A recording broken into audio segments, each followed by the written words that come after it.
ईश्वरः परमः कृष्ण सच्चिदानंद विग्रह अनादिरादिर्गोविंद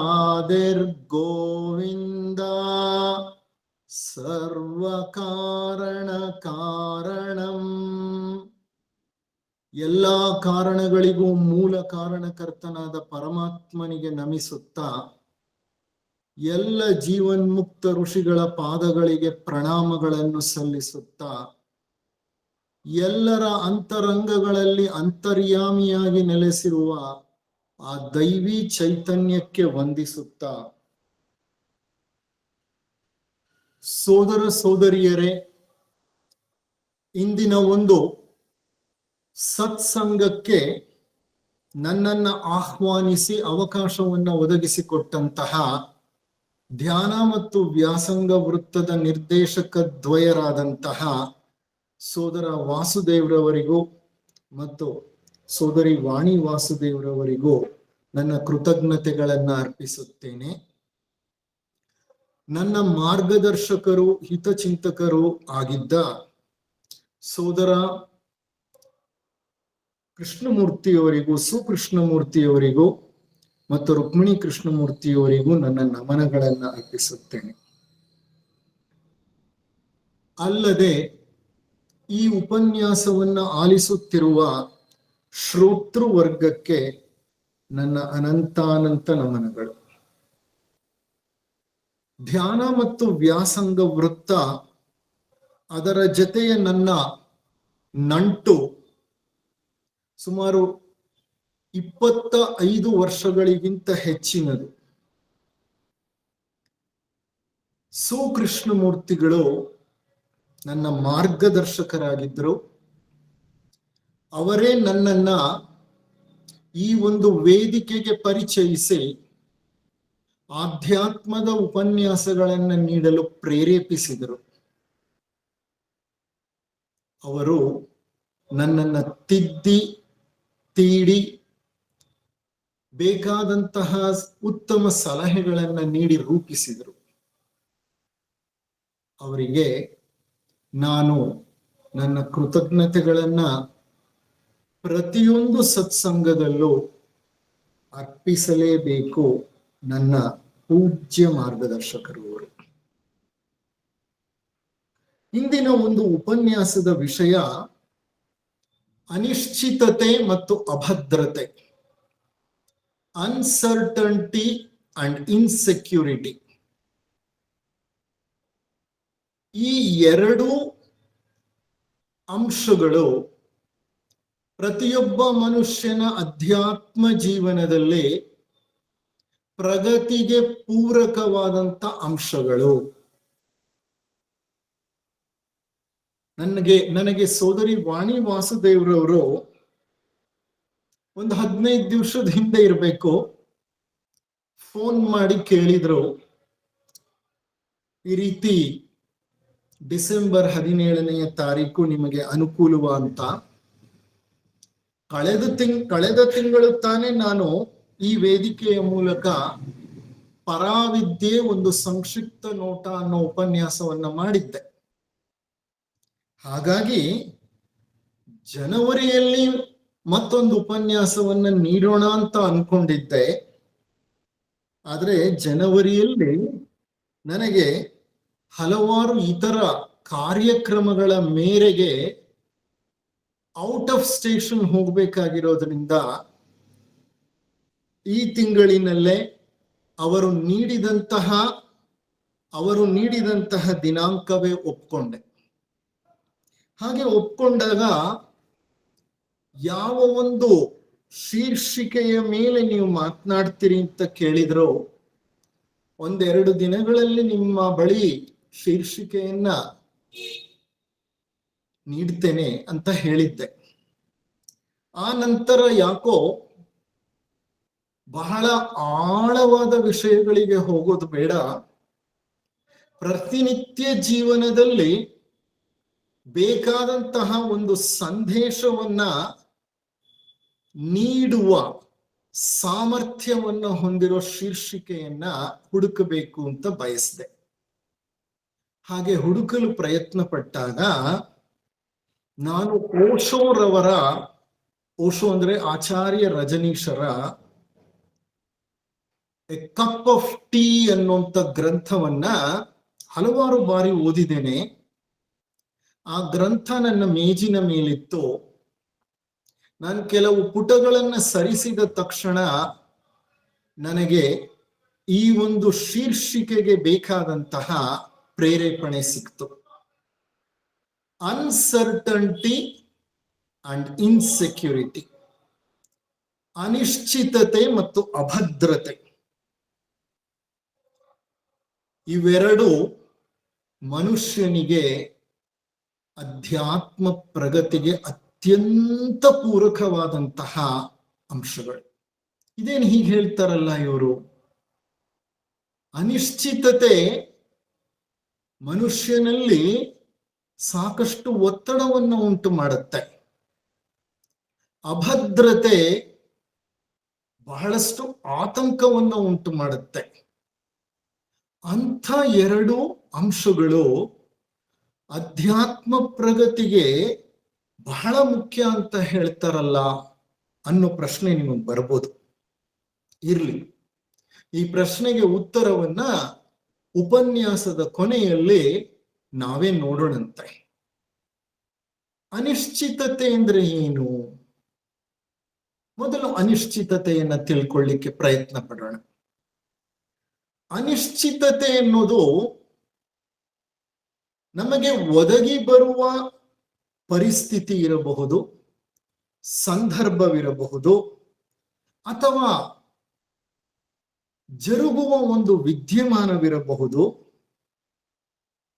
ಅದು ನಮ್ಮ ಜ್ಞಾನದ ಮಿತಿಗೆ ನಿಲುಕದೆ ಹೋದಾಗ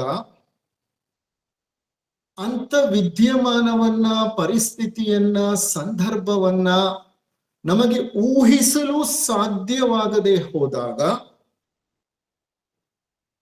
ಅದರ ಪರಿಣಾಮವನ್ನ ಕಲ್ಪಿಸಿಕೊಳ್ಳಲು ಆಗದೆ ಹೋದಾಗ ಅದು ಬಹಳ ಮಾನಸಿಕ ಸಂಕಟವನ್ನ ನಮಗುಂಟು ಮಾಡುತ್ತೆ.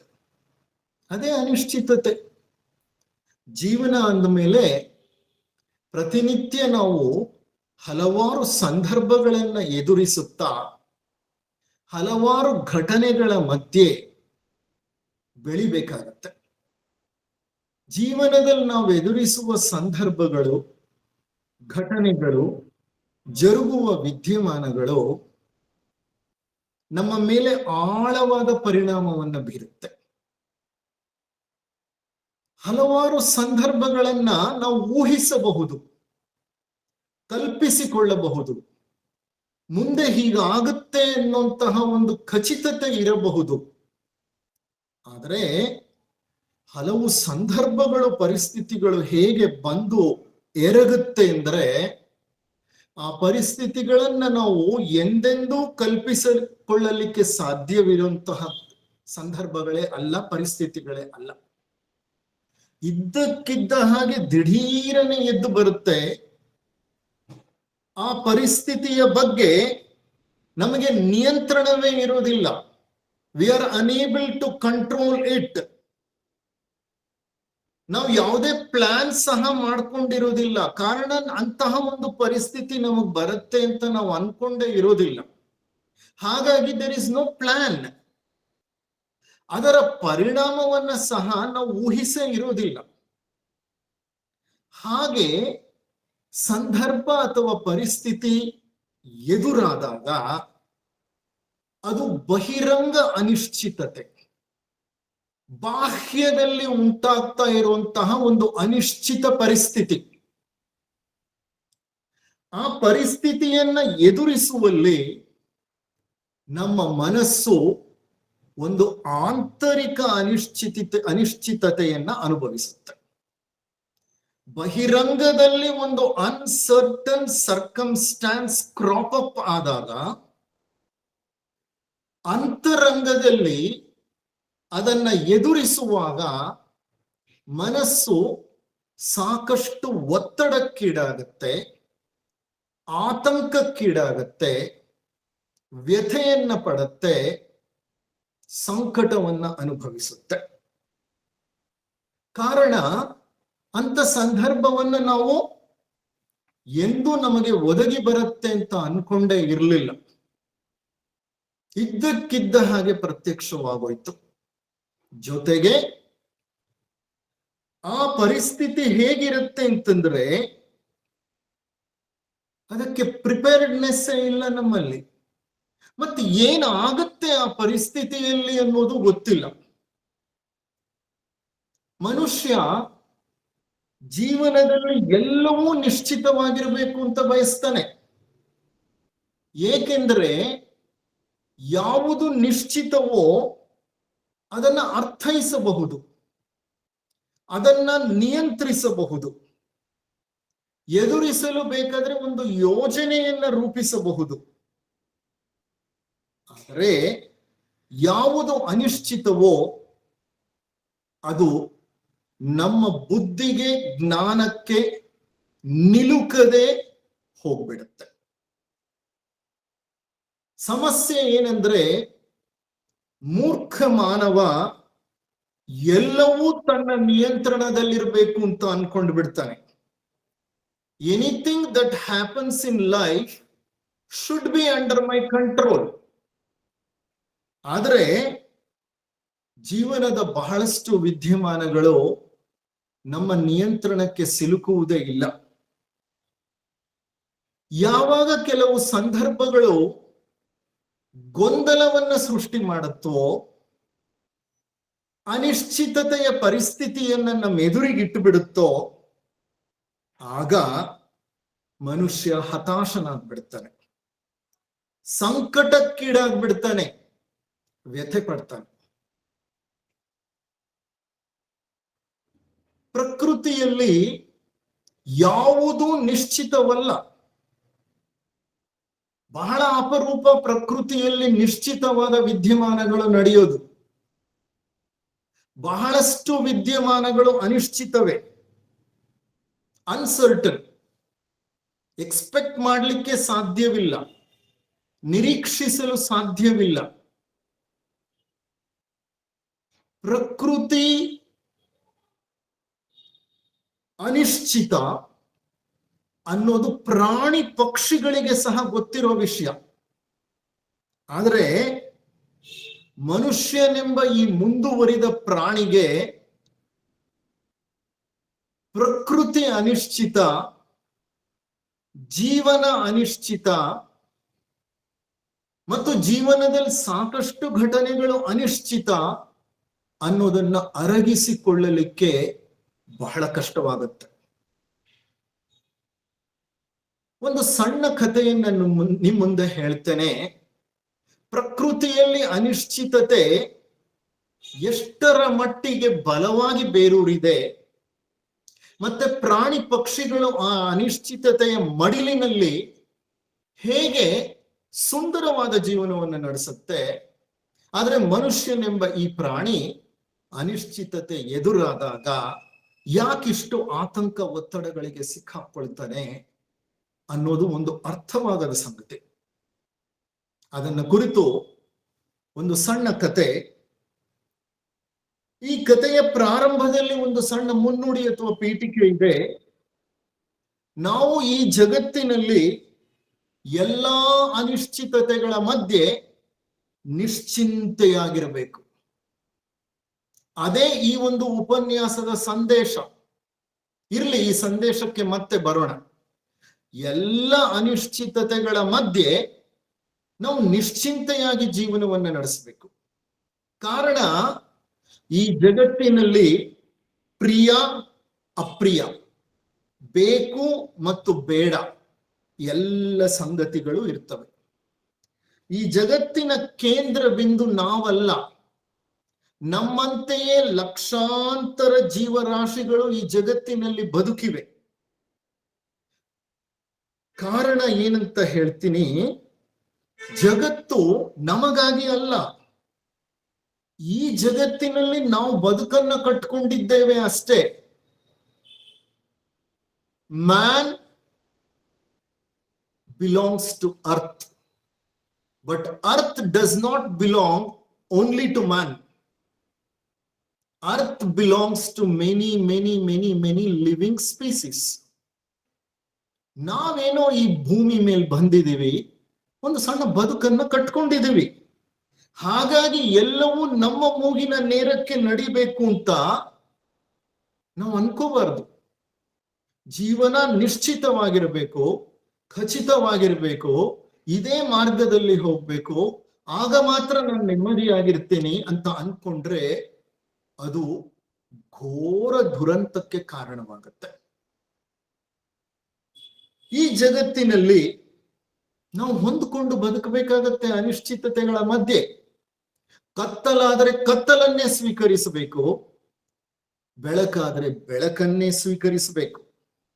ಆದ್ರಿಂದ ಅನಿಶ್ಚಿತತೆಯ ಮಧ್ಯೆ ಬಂದದ್ದನ್ನ ಬಂದಂತೆಯೇ ಸ್ವೀಕರಿಸುತ್ತಾ ಕೃಷ್ಣಾನುಗ್ರಹ ಇದು ಅನ್ನುವಂತಹ ಒಂದು ಭಾವದಲ್ಲಿ ಬದುಕನ್ನ ರೂಪಿಸಿಕೊಳ್ಳಬೇಕು. ನೋಡಿ, ಎಷ್ಟೋ ಘಟನೆಗಳು ಮನಸ್ಸಿಗೆ ಬಹಳ ದುಃಖವನ್ನ ಉಂಟು ಮಾಡುವಂಥವು ಇದ್ದಕ್ಕಿದ್ದ ಹಾಗೆ ಎದುರು ನಿಲ್ಲುತ್ತೆ. ಆ ಘಟನೆಗಳನ್ನ ನಾವು ಬದಲಾಯಿಸಲಿಕ್ಕೆ ಸಾಧ್ಯವಿಲ್ಲ. ಅದು ನಮ್ಮ ಕರ್ಮ ಫಲವೋ ವಿಧಿ ನಿಯಾಮಕವೋ ನಾವು ಎದುರಿಸಬೇಕಾದ ಘಟನೆಗಳು.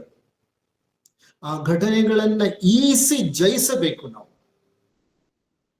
ಕಾರಣ ಜೀವನದ ಮತ್ತೊಂದು ಹೆಸರೇ ಅನಿಶ್ಚಿತತೆ, ಅಭದ್ರತೆ. ಯಾವಾಗ ಏನಾಗತ್ತೆ, ಹೇಗಾಗತ್ತೆ, ಅದರ ಪರಿಣಾಮವೇನೋ ಊಹಿಸಲು ಅಷ್ಟು ಸುಲಭ ಸಾಧ್ಯವಲ್ಲ. ಈ ಒಂದು ಕತೆ ಅನಿಶ್ಚಿತತೆಯ ಮಧ್ಯೆ ಪ್ರಾಣಿ ಪಕ್ಷಿಗಳು ಎಷ್ಟು ಸುಂದರವಾದ ಬಾಳನ್ನ ಬಾಳುತ್ತವೆ, ಬದುಕನ್ನ ನಡೆಸತ್ವೆ ಅಂತ ನಮಗೆ ತಿಳಿಸ್ಕೊಡುತ್ತೆ. ಅದೊಂದು ಅರಣ್ಯ. ಆ ಅರಣ್ಯದಲ್ಲಿ ಒಂದು ಮೊಲ ತನ್ನ ಸಂಸಾರ ಸಮೇತ ಮಾವಿನ ಮರದ ಅಡಿಯ ಹುಲ್ಲಿನ ಒಂದು ಹೊದರಿನಲ್ಲಿ ಗೂಡು ಕಟ್ಟಿಕೊಂಡು ವಾಸಿಸುತ್ತಿತ್ತು. ಆ ಮೊಲಕ್ಕೆ ಒಂದು ಸಣ್ಣ ಕುಟುಂಬ. ಆ ಕುಟುಂಬ ಸುಖವಾದ ಜೀವನವನ್ನ ನಡೆಸ್ತಿತ್ತು. ಆ ಕುಟುಂಬದಲ್ಲಿ ಯಾರ್ಯಾರಿದ್ರು ಸದಸ್ಯರು? ತಂದೆ ಮೊಲ, ತಾಯಿ ಮೊಲ ಮತ್ತು 3 ಮರಿಗಳು. ನೆಮ್ಮದಿಯ ಜೀವನ ನಡೀತಾ ಇತ್ತು. ಆ ಮರಿಗಳು ಇನ್ನ ಚಿಕ್ಕ ಮರಿಗಳು. ಹಾಗಾಗಿ ಪ್ರತಿನಿತ್ಯ ತಾಯಿ ತಂದೆ ಆ ಮರಿಗಳನ್ನ ಗೂಡಿನಲ್ಲೇ ಇದ್ದು ಕಾಪಾಡಬೇಕಾಗಿತ್ತು. ತಾಯಿ ಮೊಲ ಮೊದಲು ಹೊರಗಡೆ ಹೋಗಿ ಚೆನ್ನಾಗಿ ಹುಲ್ಲನ್ನ ಮೇಯ್ದು ಹಿಂತಿರುಗಿ ಬರ್ತಿತ್ತು. ಹಿಂತಿರುಗಿ ಬಂದು ಮಕ್ಕಳಿಗೆ ಹಾಲನ್ನ ನೀಡಿದ ನಂತರ ತಂದೆ ಮೊಲ ಹೊರಗೆ ಹೋಗ್ತಿತ್ತು. ಅದು ಹೊರಗಡೆ ಹೋಗಿ ಮೇಯ್ದು ಹಿಂತಿರುಗಿ ಬರ್ತಿತ್ತು. ಅಂದ್ರೆ ತಂದೆಯೋ ತಾಯಿಯೋ ಮರಿಗಳ ರಕ್ಷಣೆಗೆ ಸದಾ ಇರ್ತಿದ್ರು. ಒಂದು ದಿವಸ ತಾಯಿ ಮೊಲ ಹೊರಗಡೆ ಹೋಯ್ತು ಮೇಯ್ದು ಬರ್ಲಿಕ್ಕೆ. ಅದು ಹಿಂತಿರುಗಿ ಬರಲೇ ಇಲ್ಲ. 1 ದಿವಸ ಆಯ್ತು, 2 ದಿವಸ ಆಯ್ತು. ಯಾವುದೋ ನರಿಯೋ ನಾಯಿಯೋ ತೋಳವೋ ಹದ್ದೋ ತಿಂದು ಹಾಕ್ಬಿಟ್ಟಿರ್ಬೇಕು. ಯಾವಾಗ 2 ದಿನ ಆದ್ರೂ ತಾಯಿ ಮೊಲ ಬರ್ಲಿಲ್ವೋ, ಇಲ್ಲಿ ಮರಿಗಳು ಚಡಪಡಿಸಲಿಕ್ಕೆ ಪ್ರಾರಂಭ ಮಾಡಿದ್ವು. ತಂದೆ ಮೊಲಕ್ಕೆ ದಿಕ್ಕು ಕಾಣದಂತಾಯ್ತು. ಆ ತಂದೆ ಮೊಲ ಹಸಿವನ್ನ ಸಹಿಸಲಿಕ್ಕಾಗದೆ ಅದು ಸಹ ಹೊರಗಡೆ ಹೋಯ್ತು ಮೇಯ್ಲಿಕ್ಕೆ. ಈಗ ಗೂಡಲ್ಲಿ ಬರೀ 3 ಮರಿಗಳು ಮಾತ್ರ ಇವೆ. ಯಾರ ಮರಿಗಳ ಸಂರಕ್ಷಕ? ಭಗವಂತನ ಒಂದು ನಿಯಂತ್ರಣಕ್ಕೆ ಬಿಟ್ಟು ಹೊರಟೋಯ್ತು ಇದು. ಈ ತಂದೆ ಮೊಲ ಹೊರಗಡೆ ಹೋಗಿ ಚೆನ್ನಾಗಿ ಮೇದು ಹಿಂತಿರುಗಿ ಬರಬೇಕು ಅಂತ ಅನ್ಕೊಳ್ತು. ಆದ್ರೆ ಎಷ್ಟು ಹೊತ್ತಾದ್ರೂ ತಂದೆ ಮೊಲವೂ ಹಿಂತಿರುಗಲಿಲ್ಲ. ಕಾರಣ, ತಂದೆ ಮೊಲವನ್ನು ಯಾವುದೋ ಪ್ರಾಣಿ ಹಿಡಿದು ಕಚ್ಚಿ ಎತ್ಕೊಂಡು ಹೋಗ್ಬಿಡ್ತು. ಈಗ ದಿಕ್ಕಿಲ್ಲದ ಈ ಗೂಡಿನಲ್ಲಿ 3 ಪುಟ್ಟ ಮರಿಗಳು, ಇನ್ನೂ ಹಾಲು ಕುಡಿತಾ ಇರುವಂತ ಮರಿಗಳು, ಈಗಾಗಲೇ ಹಸಿವಿನಿಂದ 3 ದಿವಸ ಕಂಗಾಲಾಗಿವೆ. ಕೊನೆಗೆ 2 ಮರಿಗಳು ಹೊರಗೆ ಬಂದು ಹಸಿವನ್ನ ತಡ್ಕೊಳ್ಳಿಕ್ಕಾಗದೆ ಹೊರಗಿನ ಪ್ರಪಂಚದಲ್ಲಿ ಏನಾದ್ರೂ ಸಿಕ್ಕುತ್ತಾ ಅಂತ, the basic instinct, hunger is A basic instinct. ಆ ಬೇಸಿಕ್ ಇನ್ಸ್ಟಿಂಕ್ಟ್, ಹಸಿವನ್ನ ತೀರಿಸಿಕೊಳ್ಳಲಿಕ್ಕೋಸ್ಕರ ಪ್ರಾಣಿಗಳು, ಪಕ್ಷಿಗಳು, ಮಾನವ ಹೊರಗಡೆ ಬರಲೇಬೇಕು. ಸೊ ಈ ಪ್ರಾಣಿಗಳು 2 ಮರಿಗಳು ಹೊರಗೆ ಬಂದು ಮೇಯ್ತಾ ಇದ್ವು. ಅಷ್ಟರಲ್ಲೇ ಅಲ್ಲೊಂದು ಹಾವಿತ್ತು. ಈ ಮರಿಗಳಿಗೆ ಹಾವು ಅಂದ್ರೆ ಏನು ಅನ್ನೋದು ಗೊತ್ತಿಲ್ಲ. ಪ್ರಪಂಚ ಹೊಸತು. ಈ ಪ್ರಪಂಚದಲ್ಲಿ ಇಂತಹ ಅಪಾಯಗಳಿವೆ ಅನ್ನೋದು ತಿಳಿದಿಲ್ಲ. ತಂಪಾಡಿಗೆ ತಾವು ಮೇಯ್ತಿದ್ವು. ಹಾವು ಬಂದು 2 ಮೊಲಗಳನ್ನು ತಿಂದು ಹಾಕ್ಬಿಡ್ತು, ಮರಿ ಮೊಲಗಳನ್ನ. ಇನ್ನು ಉಳಿದಿದ್ದು ಒಂದೇ ಒಂದು ಮರಿ ಮೊಲ, ಅದು ಗೂಡ್ನಲ್ಲಿತ್ತು. ಕೊನೆಗೆ ಅದು ಸಹ ಹಸಿವನ್ನ ತಾಳಲಿಕ್ಕಾಗದೆ ಹೊರಗಡೆ ಬಂತು.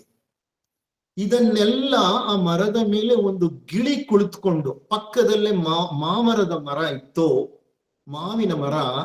ಆ ಮರದ ಮೇಲೆ ಒಂದು ಗಿಳಿ ಕುಳಿತುಕೊಂಡಿತ್ತು. ಇದನ್ನೆಲ್ಲ ಅದು ನೋಡ್ತಾ ಇತ್ತು. ಆ ಗಿಳಿ ಇದನ್ನ ಕಂಡು ಹೇಳುತ್ತೆ, ಅಯ್ಯ ಮೊಲ, ಈ ಕುಟುಂಬದ ಕಷ್ಟವನ್ನ ನಾನ್ ನೋಡ್ತಲೇ ಇದ್ದೀನಪ್ಪ. ಎಂತ ಕಷ್ಟದ ಜೀವನ ನಿನ್ನದು. ನೀನು ಎಷ್ಟು ದುರದೃಷ್ಟವಂತ. ಇಷ್ಟು ಚಿಕ್ಕ ವಯಸ್ಸಿನಲ್ಲೇ ತಂದೆ, ತಾಯಿ, ಸೋದರರು ಎಲ್ಲರನ್ನೂ ಕಳೆದುಕೊಂಡು ಅನಾಥನಾಗ್ಬಿಟ್ಟೆ. ಎದ್ದೇಳು. ಪಕ್ಕದಲ್ಲಿ ಮಹಾದೇವನ ಒಂದು ದೇವಾಲಯವಿದೆ, ಈಶ್ವರನ ಒಂದು ದೇವಾಲಯವಿದೆ.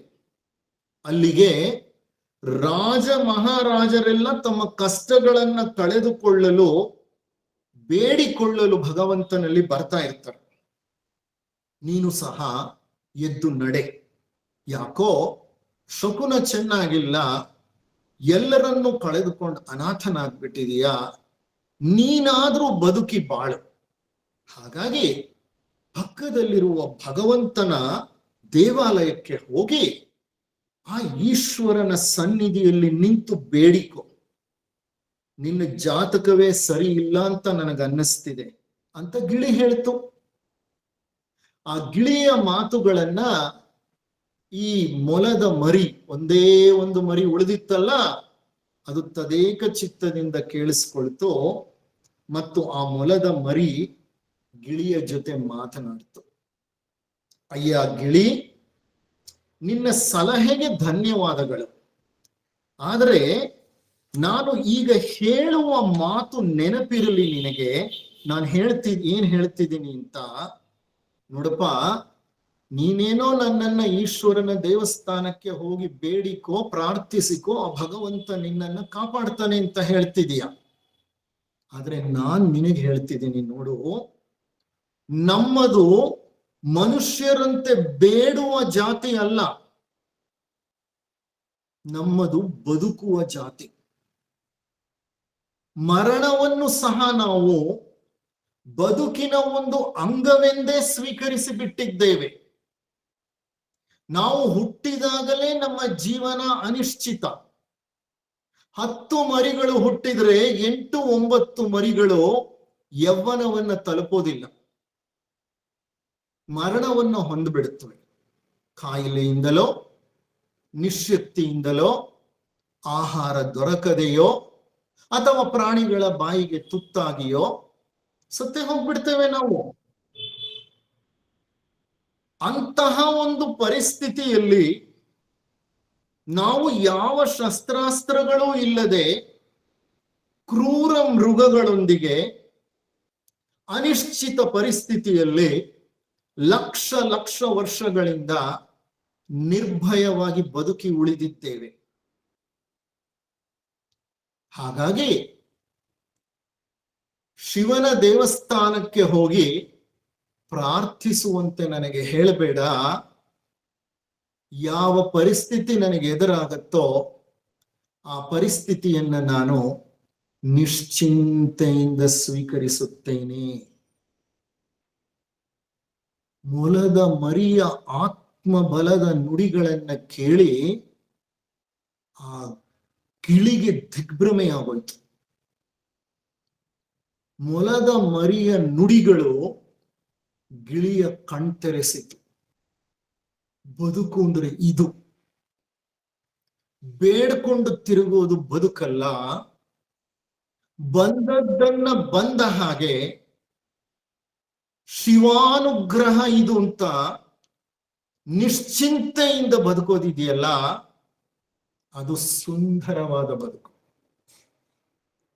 ಪ್ರಾಣಿ ಪಕ್ಷಿಗಳು ಎಷ್ಟು ನಿಶ್ಚಿಂತೆಯಾಗಿ ಬದುಕತ್ವೆ. ಕ್ಷಣ ಕ್ಷಣವೂ ಅಪಾಯದ ಮಧ್ಯದಲ್ಲಿ ಬದುಕತ್ವೆ. ತಮ್ಮ ಜೀವನವನ್ನ ನಡೆಸುತ್ತವೆ. ಆ ಮೊಲದ ಮರಿ ಹೇಳಿದ ಮಾತುಗಳು ಸತ್ಯಕ್ಕೆ ಎಷ್ಟು ಹತ್ತಿರವಾದಂತಹ ಮಾತುಗಳು. ಗಮನಿಸಿ ನೋಡಿ.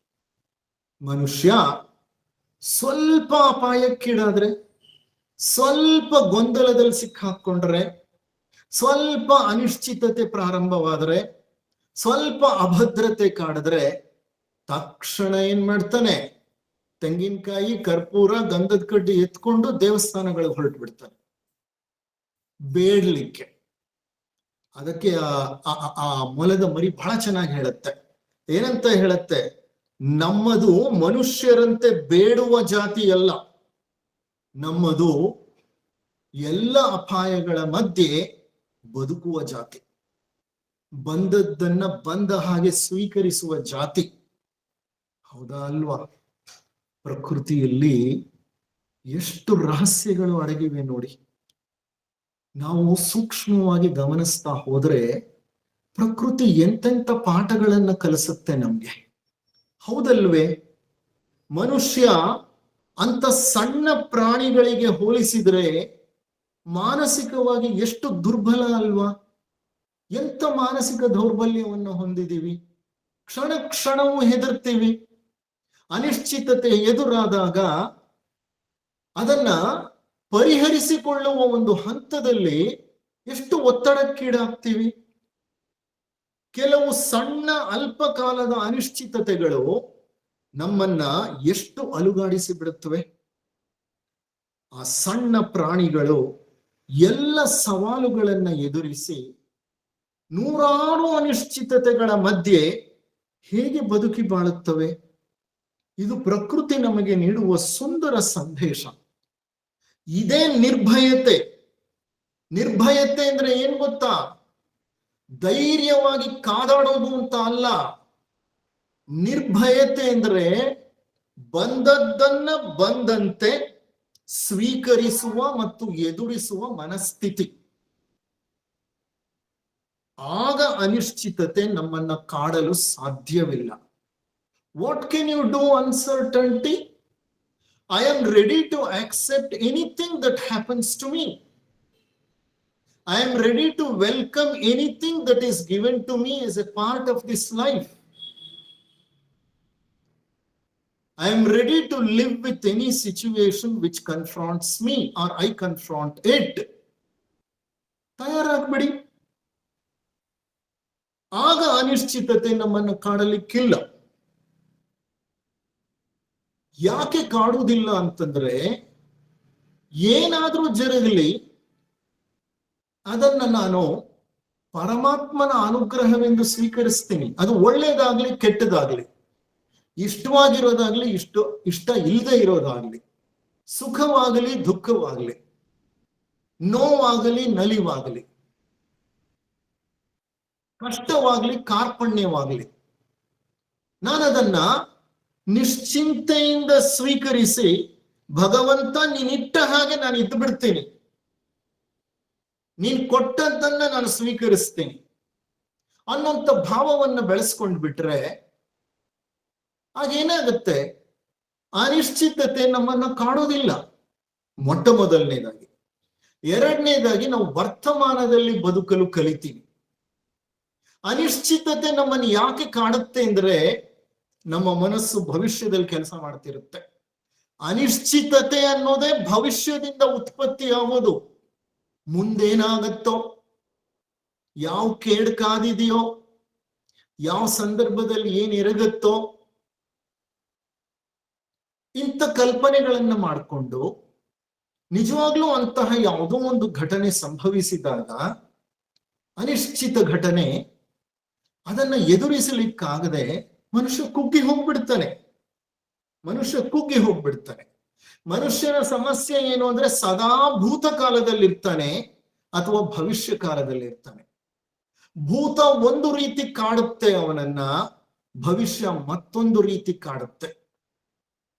ಯಾವ ಮನುಷ್ಯ ವರ್ತಮಾನದಲ್ಲಿ ಬದುಕ್ತಾನೋ ಆತ ಪ್ರತಿಯೊಂದನ್ನು ಅದು ಹೇಗೆ ಬಂದೆರಗುತ್ತೋ ಹಾಗೆಯೇ ನಿಶ್ಚಿಂತೆಯಾಗಿ ಸ್ವೀಕರಿಸಿ ಬಿಡ್ತಾನೆ.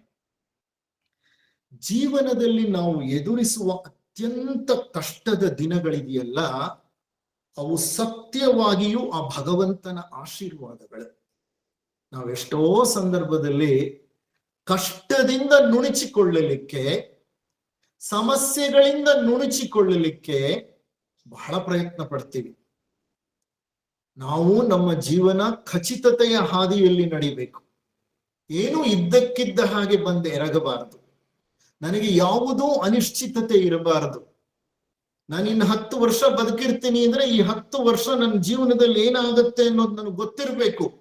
ಗೊತ್ತಿದ್ರೆ ನಾನು ಅದನ್ನ ನಿಯಂತ್ರಿಸ್ತೀನಿ ಅಂತ ಅನ್ಕೊಳ್ತೀವಿ. ಆದ್ರೆ ನಿಜ ಹೇಳ್ಬೇಕಂತಂದ್ರೆ ರಾತ್ರಿ ಮಲಗಿದ್ದು ಬೆಳಿಗ್ಗೆ ಏಳ್ತೀನ ಅನ್ನೋದು ಸಹ ನಮ್ಗೆ ಗೊತ್ತಿರೋದಿಲ್ಲ. ಆ ಅನಿಶ್ಚಿತತೆಯ ಮಧ್ಯೆ ನಮ್ಮ ಜೀವನ ಹೇಗಿರ್ಬೇಕು ಅನ್ನೋದನ್ನ ನಾವು ಕಲ್ತ್ಕೋಬೇಕಲ್ವಾ.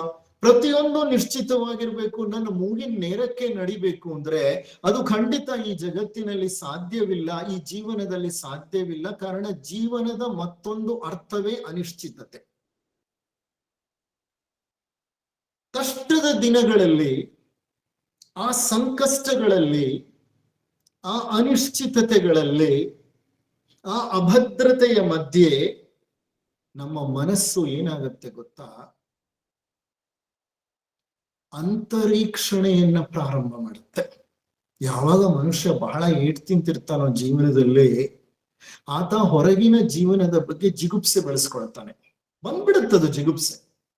ಯಾವಾಗ ಬಾಹ್ಯ ಜಗತ್ತಿನ ಬಗ್ಗೆ ಜಿಗುಪ್ಸೆ ಬೆಳೆಯುತ್ತೋ ಆಗ ಆತನ ಪ್ರಜ್ಞೆ ಆಂತರಿಕವಾಗಿ ಮುಂದುವರಿಯುತ್ತೆ. He will become a dhyani. He will start contemplating. ಯಾವಾಗ ಪ್ರಜ್ಞೆ ಒಳಗಡೆ ತಿರುಗುತ್ತೋ ಆಗ ಬಾಹ್ಯ ಇಂದ್ರಿಯಗಳು ಹಂತ ಹಂತವಾಗಿ ನಿಷ್ಕ್ರಿಯವಾಗ್ತಾ ಹೋಗುತ್ತವೆ. ಕಾರಣ ಆತನಿಗೆ ಬಾಹ್ಯ ರುಚಿಸುತ್ತಿಲ್ಲ. ಯಾವಾಗ ಅಂತರಂಗದ ಕಡೆ ಅವನ ಗಮನ ಹೋಗುತ್ತೋ ಖಂಡಿತ ಆ ವ್ಯಕ್ತಿ ಆಂತರ್ಯದ ಸೌಂದರ್ಯವನ್ನ ಅನುಭವಿಸಿ ಅಧ್ಯಾತ್ಮ ಸಾಧನೆಯಲ್ಲಿ ತೊಡಗಿಕೊಳ್ತಾನೆ. ಈ ಜಗತ್ತಿನಲ್ಲಿ ಎಷ್ಟೋ ವ್ಯಕ್ತಿಗಳು ಅಧ್ಯಾತ್ಮದ ಕಡೆ ತಿರುಗಿದ್ದೋ ಜೀವನದಲ್ಲಿ ಏನು ಅನುಭವಿಸಿದ್ದ ಹಲವಾರು ಸಮಸ್ಯೆಗಳ ಕಾರಣದಿಂದ. ಯಾವಾಗ ಬಾಹ್ಯ ಜೀವನವನ್ನ ಅವರಿಗೆ ನಿಯಂತ್ರಿಸಲು ಸಾಧ್ಯವಾಗಲಿಲ್ವೋ, ಆಂತರಂಗಿಕವಾಗಿ ಬಂದದ್ದನ್ನೆಲ್ಲ ಸ್ವೀಕರಿಸುವ ಮನೋಭಾವವನ್ನು ಬೆಳೆಸ್ಕೊಳ್ಳಿಕ್ಕೆ ಆಗಲಿಲ್ವೋ, ಆಗ ಸಂಘರ್ಷದ ಮಧ್ಯೆ ಪ್ರಜ್ಞೆ ಇದ್ದಕ್ಕಿದ್ದ ಹಾಗೆ ಅಂತರಂಗದ ಕಡೆ ತಿರುಗಿ ಬಿಡುತ್ತೆ. ಹಾಗೆ ಅಂತರಂಗದ ಕಡೆ ತಿರುಗಿದಾಗಲೇ ಅಧ್ಯಾತ್ಮ ಸಾಧನೆ ಪ್ರಾರಂಭವಾಗುವುದು. ಇನ್ನೊಂದು ಸಣ್ಣ ಕಥೆಯನ್ನ ನಿಮ್ಮ ಮುಂದೆ ಹೇಳ್ತೇನೆ. ಈ ಸಣ್ಣ ಕಥೆ ಸಹ ಮತ್ತೆ ಕಣ್ತೆರೆಸುವ ಕತೆ. ಒಬ್ಬ ಬಡ ರೈತನಿದ್ದ, ಆತನ ಬಳಿ ಸ್ವಲ್ಪ ಹೊಲ ಇತ್ತು, ಒಂದೇ ಒಂದು ಕುದುರೆ ಇತ್ತು. ಬಡತನದ ಜೀವನ. ಕುದುರೆಯನ್ನ ನೇಗಿಲಿಗೆ ಹಾಕಿ ಆ ಭೂಮಿಯನ್ನ ಉಳ್ತಾ ಇದ್ದ. ಸಣ್ಣ ಪ್ರಮಾಣದ ಭೂಮಿ, ಬದ್ದದ್ದನ್ನ ಅನುಭವಿಸುತ್ತಾ ಕಷ್ಟದ ಜೀವನವನ್ನ ಸಾಗಿಸುತ್ತಿದ್ದ. ಆದರೆ ಪ್ರಾಮಾಣಿಕ ವ್ಯಕ್ತಿಯಾಗಿದ್ದ ಮತ್ತು ನಿಶ್ಚಿಂತೆಯಿಂದ ಬದುಕಿರ್ತಿದ್ದ. ಒಂದ್ ದಿವಸ ಏನಾಯ್ತು, ರಾತ್ರಿ ಮಲಗಿ ಬೆಳಿಗ್ಗೆ ಎದ್ದು ನೋಡ್ತಾನೆ, ಕುದುರೆ ಹಗ್ಗವನ್ನ ಕಡಿದುಕೊಂಡು ಹೊರಟೆ ಹೋಗಿತ್ತು. ಎಲ್ಲೋ ತಪ್ಪಿಸ್ಕೊಂಡು ಹೋಗ್ಬಿಟ್ಟಿದ್ದೆ. ಇರೋದೇ ಒಂದು ಕುದುರೆ, ಅದು ಇವನ ಜೀವನಕ್ಕೆ ಆಧಾರ ಅಂತ ಕುದುರೆ ಸಹ ಓಡ್ ಹೊರಟೋಯ್ತು. ಸುತ್ತಮುತ್ತಲು ನೆರೆಹೊರೆಯವರಿದ್ರಲ್ಲ, ಆ ನೆರೆಹೊರೆಯವರೆಲ್ಲ ಏನ್ ಮಾಡಿದ್ರು, ಈ ವಿಷಯ ತಿಳಿದ ನಂತರ ಅಯ್ಯೋ ಪಾಪ, ಇದ್ದದ್ದೇ ಒಂದು ಕುದುರೆ, ಏನೋ ಕಷ್ಟದ ಜೀವನ ನಡೆಸ್ತಿದ್ದ ಈತ ಖಂಡಿತ ರೈತ ಚಿಂತಾಕ್ರಾಂತನಾಗ್ಬಿಟ್ಟಿರ್ತಾನೆ ಅಂತ ತಿಳಿದು ಅವನಿಗೆ ಸಮಾಧಾನ ಮಾಡ್ಲಿಕ್ಕೆ ಬಂದ್ರು. ಬಂದವ್ರೆ ಹೇಳಿದ್ರು, ಎಲ್ಲ ಒಟ್ಟಿಗೆ ಬಂದು, ಅಯ್ಯ ಸೋದರ, ಚಿಂತೆ ಪಡಬೇಡ, ಪಾಪ ಆ ಕುದುರೆ ನಿನ್ ಜೀವನಕ್ಕೆ ಆಧಾರವಾಗಿತ್ತು, ನೀನು ಸುಮ್ಮನೆ ಚಿಂತೆ ಮಾಡಿದ್ರೆ ಓಡಿ ಹೋದ ಕುದುರೆ ವಾಪಸ್ ಬರುತ್ತಾ? ಆದ್ರೆ ಬಹಳ ದುಃಖ ಆಗ್ತಿದೆ ನಮ್ಗೂನು. ಇಂತಹ ಖೇದದ ಸ್ಥಿತಿ, ಖೇದ ಅಂದ್ರೆ ದುಃಖ, ಖೇದದ ಸ್ಥಿತಿ ನಿನಗ್ ಬರಬಾರ್ದಾಗಿತ್ತಪ್ಪ, ಇಂಥ ವ್ಯಥೆಯ ಸ್ಥಿತಿ ನಿನಗ್ ಬರಬಾರ್ದಾಗಿತ್ತಪ್ಪ ಅಂತ ಹೇಳಿದ್ರು. ಆಗ ರೈತ ಸಣ್ಣಗೆ ನಕ್ಕು ಅವರಿಗೆಲ್ಲ ಹೇಳ್ತಾನೆ, ಇದು ಖೇದದ ಸ್ಥಿತಿ ಇರಬಹುದು, ಇಲ್ಲದೆಯೂ ಇರಬಹುದು. ಅಂದ್ರೆ ಇದು ವ್ಯಥೆಯ ಸ್ಥಿತಿ ಇರಬಹುದು, ವ್ಯಥೆಯ ಸ್ಥಿತಿ ಅಲ್ಲದೇನೂ ಇರಬಹುದು ಅಂತ ನಗ್ತಾ ಹೇಳ್ದ. ಮೆಲ್ಲಗೆ ಮುಗುಳ್ನಗ್ತ. ಎಲ್ಲ ಹೊರಟು ಹೋದ್ರು. ಮಾರನೇ ದಿವಸ ರೈತನ ಕುದುರೆ ಹಿಂತಿರುಗಿ ಬಂದಿತ್ತು. ಜೊತೆಗೆ 6 ಹೊಸ ಕಾಡು ಕುದುರೆಗಳನ್ನ ಕರ್ಕೊಂಡು ಬಂದಿತ್ತು. ಈಗ ಇವನ್ ಲಾಯದಲ್ಲಿ ಒಂದು ಕುದುರೆ ಅಲ್ಲ, 6 ಕುದುರೆಗಳು ಬಂದಿದೆ. ಆ ವಿಷಯ ಗೊತ್ತಾಗಿದ ತಕ್ಷಣ ನೆರೆಹೊರೆಯವರೆಲ್ಲ ಬಂದ್ಬಿಟ್ರು ಅಭಿನಂದಿಸಲಿಕ್ಕೆ. ಅಯ್ಯ ರೈತ, ಅದೃಷ್ಟ ಅಂದ್ರೆ ನಿಂದೆ ಕಣಯ್ಯ, 6 ಕುದುರೆಗಳು ನಿನ್ ಲಾಯಕ್ ಬಂದ್ ಸೇರಿದೆ, ನೀನ್ ಮೊದಲಿಗಿಂತ ಬಹಳ ಶ್ರೀಮಂತನಾಗ್ಬಿಟ್ಟೆ. ಏನೇನಾಯ್ತೋ ಇದುವರೆಗೂ ನಿನ್ನ ಜೀವನದಲ್ಲಿ ಬಹಳ ಒಳಿತಾಯ್ತು ಬಿಡು, ಕೊನೆಗೆ ನೀನ್ ಶ್ರೀಮಂತನಾಗ್ಬಿಟ್ಟೆ ಅಂತ ಹೇಳಿದ್ರು. ರೈತ ಮತ್ತೆ ಮುಗುಳ್ನಕ್ಕಿ ಹೇಳ್ತಾನೆ, ಇರಬಹುದು ಅಥವಾ ಇಲ್ಲದೇನೂ ಇರಬಹುದು, ಶ್ರೀಮಂತನಾಗ್ಬಿಟ್ಟೆ ಅಂತಾರಲ್ಲ ಅದಕ್ಕೆ ಇರಬಹುದು, ಇಲ್ಲದೇನೂ ಇರಬಹುದು ಅಂತ ಮೆಲ್ಲಗೆ ಮುಗುಳ್ನಕ್ಕು ಹೇಳ್ದ. ಅವರೆಲ್ಲ ಹಿಂತಿರುಗಿ ಹೋದ್ರು ನೆರೆಹೊರೆಯವರು. ಮಾರನೇ ದಿನ ರೈತನ ಮಗ ಒಬ್ಬ ಇದ್ದ, ಒಬ್ಬನೇ ಒಬ್ಬ ಮಗ. ಅವನೇನ್ ಮಾಡ್ದ, ಹೊಸದಾಗಿ ಬಂದಿದ್ದಂತ ಕಾಡು ಕುದುರೆಯ ಮೇಲೆ ತಡಿಯನ್ನ ಹಾಕದ. ತಡಿ ಅಂದ್ರೆ ಸ್ಯಾಡಲ್. ಸ್ಯಾಡಲ್ನ ಹಾಕಿ ಅದ್ರ ಮೇಲೆ ಹತ್ತಿ ಕುಳಿತುಕೊಳ್ಳಿಕ್ ಹೋದ. ಅದು ಹೊಸದಾಗಿ ಬಂದಿರೋ ಕುದುರೆ, ಮೊದಲೇ ಕಾಡು ಕುದುರೆ, ವೈಲ್ಡ್ ಹಾರ್ಸ್. ಅದು ರೈತನ ಮಗನನ್ನ ಕೆಳಗೆ ನೂಕಿ ಕಾಲಲ್ಲಿ ಒದ್ದು ಬಿಡ್ತು. ಈತನ ಕಾಲೇ ಮುರಿದು ಹೋಯ್ತು. ಕಾಲು ಮುರಿದಂತಹ ಮಗ ಮೂಲೆಯಲ್ಲಿ ಕುಳಿತುಕೊಂಡ. ಈ ವಿಷಯ ಗೊತ್ತಾಗಿದ ತಕ್ಷಣ ಮತ್ತೆ ನೆರೆಹೊರೆಯವರೆಲ್ಲ ಒಟ್ಟಿಗೆ ಬಂದರು. ಅಯ್ಯ ಸೋದರ, ನಾವೇನೋ ನೀನು ಶ್ರೀಮಂತನಾದೆ ಅಂತ ಸಂತೋಷ ಪಡ್ತಾ ಇದ್ವಿ, ಆದ್ರೆ ಇದೇನಯ್ಯ ನಿನ್ ಗ್ರಹಚಾರ, ಇರೋ ಒಬ್ಬನೇ ಮಗ ಹೀಗೆ ಕಾಲು ಮುರ್ಕೊಂಡು ಮೂಲೆ ಕೂತ್ಕೊಳ್ಳೋ ತರ ಆಗ್ಬಿಡ್ತಲ್ಲ, ಯಾಕೋ ಶಕುನ ಸರಿ ಹೋಗ್ತಿಲ್ಲ ಅಂತ ಅನ್ನಿಸ್ತಿದ್ಯಪ್ಪ ಅಂತಂದ್ರು.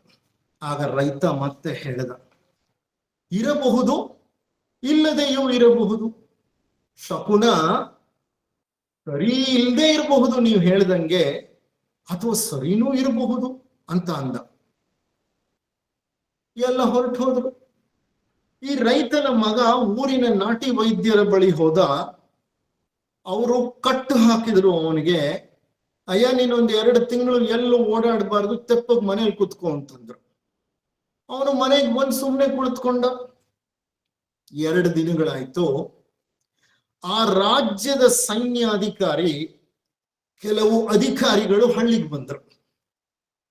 ಹಳ್ಳಿಗೆ ಬಂದವ್ರೆ ಆ ಹಳ್ಳಿಲಿದ್ದಂತ ಜನರನ್ನೆಲ್ಲ ಸಭೆ ಕರೆಸಿ ಹೇಳಿದ್ರು, ಯುದ್ಧ ಪ್ರಾರಂಭವಾಗ್ತಿದೆ, ಇನ್ನು ಕೆಲವೇ ದಿನಗಳಲ್ಲಿ ನಾವು ಯುದ್ಧ ಮಾಡಬೇಕು. ನಿಮ್ಮ ಊರಲ್ಲಿರೋ ಎಲ್ಲ ಯುವಕರನ್ನ ನಮ್ಮ ಸೈನ್ಯಕ್ಕೆ ಸೇರಿಸ್ಬೇಕು. ಯಾರ್ಯಾರ ಮನೇಲಿ ಯುವಕರಿದ್ದಾರೆ ಅಂತ ಅಧಿಕಾರಿಗಳು ಹುಡುಕಿಕೊಂಡು ಮನೆಗೆ ಹೊರಟೋದ್ರು. ಎಲ್ಲರ ಮನೆಗಳಲ್ಲೂ ಇರೋ ಯುವಕರನ್ನ ಎಳ್ಕೊಂಡು ಹೋಗ್ಬಿಟ್ರು ಯುದ್ಧಕ್ಕೆ. ಈ ರೈತನ ಮನೆಗೂ ಬಂದ್ರು. ಆದ್ರೆ ಕಾಲು ಮುರಿದು ಮೂಲೆಯಲ್ಲಿ ಕೂತ್ಕೊಂಡಿರುವಂತಹ ರೈತನ ಮಗನನ್ನ ಕಂಡು, ಅಯ್ಯೋ ಈತ ಕಾಲೇ ಮುರಿದಿದೆ ಅಂದ್ರೆ ಇವನ್ನ ಸೈನ್ಯಕ್ಕೆ ಹೇಗೆ ಸೇರಿಸ್ಕೊಳ್ಲಿಕ್ಕಾಗತ್ತೆ, ಇವನಿಗೆ ಆ ಯೋಗ್ಯತೆ ಇಲ್ಲ ಅಂತ ಹೇಳಿ ಅವನನ್ನ ಬಿಟ್ಟು ಹೊರಟು ಹೋಗ್ಬಿಟ್ರು. ಪುನಃ ಆತನ ನೆರೆಹೊರೆಯವರೆಲ್ಲ ಬಂದ್ರು. ಬಂದವರೇ ಹೇಳಿದ್ರು ರೈತನಿಗೆ, ಎಂಥ ಅದೃಷ್ಟವಯ್ಯ ನಿಂದು, ನಿನ್ನ ಮನೆಯಲ್ಲಿ ಉಳಿದುಕೊಂಡ ನಿನ್ನ ಮಗನನ್ನ ನೋಡು, ಸೈನ್ಯಕ್ಕೆ ಅವ್ರು ಕರ್ಕೊಂಡೇ ಹೋಗ್ಲಿಲ್ಲ. ನಿನ್ನ ಮಗನನ್ನ ನೀನ್ ಪ್ರತಿನಿತ್ಯ ನೋಡಬಹುದು. ಈಗ ನೋಡು, ನಮ್ಮ ಮಕ್ಕಳನ್ನ ಎಲ್ಲೆಲ್ಲ ಎಳ್ಕೊಂಡು ಹೋದ್ರು, ಅವ್ರು ಹಿಂತಿರುಗಿ ಬರ್ತಾರೋ ಇಲ್ವೋ ಅನ್ನೋಂತಹ ಒಂದು ಖಚಿತತೆ ನಮಗಿಲ್ಲ. ಬರ್ಲೂಬಹುದು, ಬರ್ದೇನೂ ಇರಬಹುದು. ಆದ್ರೆ ನಿನ್ನ ಅದೃಷ್ಟ ನೋಡಿ ಎಷ್ಟು ಚೆನ್ನಾಗಿದೆ, ನಿನ್ನ ಮಗ ಮನೆಯಲ್ಲೇ ಉಳ್ಕೊಂಡ. ನೀನ್ ಯೋಚನೆ ಚಿಂತೆ ಮಾಡುವಂತ ಅವಶ್ಯಕತೆಯೇ ಇಲ್ಲ. ಇನ್ನು ನಮ್ಮ ಮಕ್ಕಳು ಹಿಂತಿರುಗಿ ಬರ್ತಾರೋ ಇಲ್ವೋ ನಮಗೆ ಗೊತ್ತಿಲ್ಲ. ನೋಡಯ್ಯ, ನಿನ್ನ ಜೀವನದಲ್ಲಿ ನಡೀತಾ ಇರೋದೆಲ್ಲ ನಿನಗೆ ಒಳಿತನ್ನೇ ತಂದಿದೆ. ಮೊದಲು ಕುದುರೆ ಓಡೋಯ್ತು, ಅದು 6 ಕುದುರೆನ್ ಕರ್ಕೊಂಡು ಬಂತು. ಶ್ರೀಮಂತನಾದೆ ಅಂತ ಅನ್ಕೊಂಡ್ವಿ, ನೋಡಿದ್ರೆ ನಿನ್ನ ಮಗ ಕಾಲ್ ಮುರ್ಕೊಂಡ. ಅಯ್ಯೋ, ಕಾಲ್ ಮುರಿದು ಅಪಶಕುನ ಆಯ್ತಲ್ಲ, ಇದೇನು ಇವನ ಜೀವನ ಅಂತ ಅನ್ಕೊಂಡ್ವಿ. ಈಗ ನೋಡ್ತು ಅಂತಂದ್ರೆ ನಿನ್ನ ಮಗ ನಿನ್ನ ಮನೆಯಲ್ಲೇ ಉಳ್ಕೊಂಡ. ನಮ್ಮ ಮಕ್ಕಳು ಹಿಂತಿರುಗಿ ಬಂದ್ರೆ ಬಂದ್ರು, ಇಲ್ಲ ಅಂದ್ರೆ ಇಲ್ಲ. ನಾವೇನ್ ಹೇಳ್ಬೇಕು ನಮ್ಮ ಹೆಂಡತಿಯರಿಗೆ, ಎಂಥ ಒಂದು ಸಮಸ್ಯೆಯಲ್ಲಿ ನಾವು ಸಿಕ್ಕಾಕೊಂಡ್ವಿ ಅಂತ ಅಂದ್ರು. ರೈತ ಆಗ್ಲೂ ಹೇಳ್ದ, ನಿನ್ ಜೀವನದಲ್ಲಿ ನಡೀತಿರೋದೆಲ್ಲ ನಿನಗೆ ಒಳಿತನ್ನೇ ತಂದಿದ್ಯಪ್ಪ ಅಂತ ಅಂದಾಗ, ಇರಬಹುದು, ಇಲ್ಲದೇನೂ ಇರಬಹುದು. ನೋಡಿ ಎಷ್ಟು ಸುಂದರವಾದಂತಹ ಒಂದು ಫ್ರೇಸ್ ಇದು, May be, may not B. ನಾವು ನಮ್ಮ ಜೀವನದಲ್ಲಿ ನಡೆಯೋ ಘಟನೆಗಳನ್ನ ಕುರಿತು ನಾವು ಏನ್ ಮಾಡ್ತಿರ್ತೀವಿ, ಯಾವಾಗ್ಲೂ ಒಂದು ಜಡ್ಜ್ಮೆಂಟ್ ಕೊಡ್ತಾ ಇರ್ತೀವಿ. ಇದು ಒಳಿತಾಯ್ತಪ್ಪ, ಇದು ಕೆಡುಕಾಯ್ತಪ್ಪ ಅಂತ ನಡೆದ ಘಟನೆಗಳ ಬಗ್ಗೆ ನಮ್ಮ ಕಾಮೆಂಟ್ರಿ ಕೊಡ್ತಾ ಇರ್ತೀವಿ. ಯಾವುದನ್ನ ಒಳಿತು ಅಂತ ಅನ್ಕೊಂಡಿರ್ತೀವೋ ಮುಂದೆ ನೋಡಿದ್ರೆ ಅದು ಕೆಡುಕಾಗಿರಬಹುದು. ಯಾವುದನ್ನ ಕೆಡುಕು ಅಂತ ಅನ್ಕೊಳ್ತೀವೋ ಅದು ಮುಂದೆ ಒಳಿತಾಗಿರಬಹುದು. ಅಂದ್ರೆ ಜೀವನದ ಅನಿಶ್ಚಿತತೆಯ ಮಧ್ಯೆ ನಾವು ಬಂದದ್ದನ್ನ ಬಂದ ಹಾಗೆ ಸ್ವೀಕರಿಸಬೇಕು. May be, may not be, but whatever it is, I am ready to accept it. ಅದೇನೇ ಇರಲಿ ಅದನ್ನ ನಾನು ಸ್ವೀಕರಿಸುತ್ತೇನೆ ಅಂತ ಈ ಕಥೆಯಲ್ಲಿ ಬಂದ ಬಡ ರೈತನಲ್ಲಿದ್ದ ನಿರ್ಲಿಪ್ತ ಭಾವ ಮತ್ತು ಬದುಕಿನಲ್ಲಿ ಎದುರಾಗುವ ಸಂದರ್ಭಗಳನ್ನು ಹೇಗೆ ತಟಸ್ಥ ಮನೋಭಾವದಿಂದ ಸ್ವೀಕರಿಸಬೇಕು ಅನ್ನೋದನ್ನ ನಾವು ಅರ್ಥೈಸಬೇಕು. ನೋಡಿ ಎಷ್ಟು ಸುಂದರವಾದಂತ ಸಂದೇಶ ಈ ಕಥೆಯಲ್ಲಿದೆ. ಹೇಗೆ ಬಂತು ಅದನ್ನ ಹಾಗೆ ತಟಸ್ಥವಾಗಿ ಸ್ವೀಕರಿಸಬೇಕು. ಒಳಿತಾಯ್ತು ಅಂತ ಖುಷಿ ಪಡೋದು, ಕೆಡುಕಾಯ್ತು ಅಂತ ವ್ಯಥೆ ಪಡೋದು ಎರಡೂ ಬೇಡ. ಭಾವುಕರಾಗಬಾರದು, ಸಮಯ ಪ್ರಜ್ಞೆಯನ್ನು ಹೊಂದಿರಬೇಕು. ಮತ್ತೆ ಒಂದು ಚೆನ್ನಾಗಿ ತಿಳ್ಕೋಬೇಕು, ನಿಮಿತ್ತ ಮಾತ್ರಂ ನಿರ್ಲಿಪ್ತ ಜೀವನಂ. ಈ ಜೀವನ ಅನ್ನೋದು ನಿಮಿತ್ತ ಮಾತ್ರ. ಯಾವ ಗಳಿಗೆಯಲ್ಲಿ ಉಸಿರಾಟ ನಿಂತು ಹೋಗುತ್ತೋ ನಮಗ್ ಗೊತ್ತಿಲ್ಲ.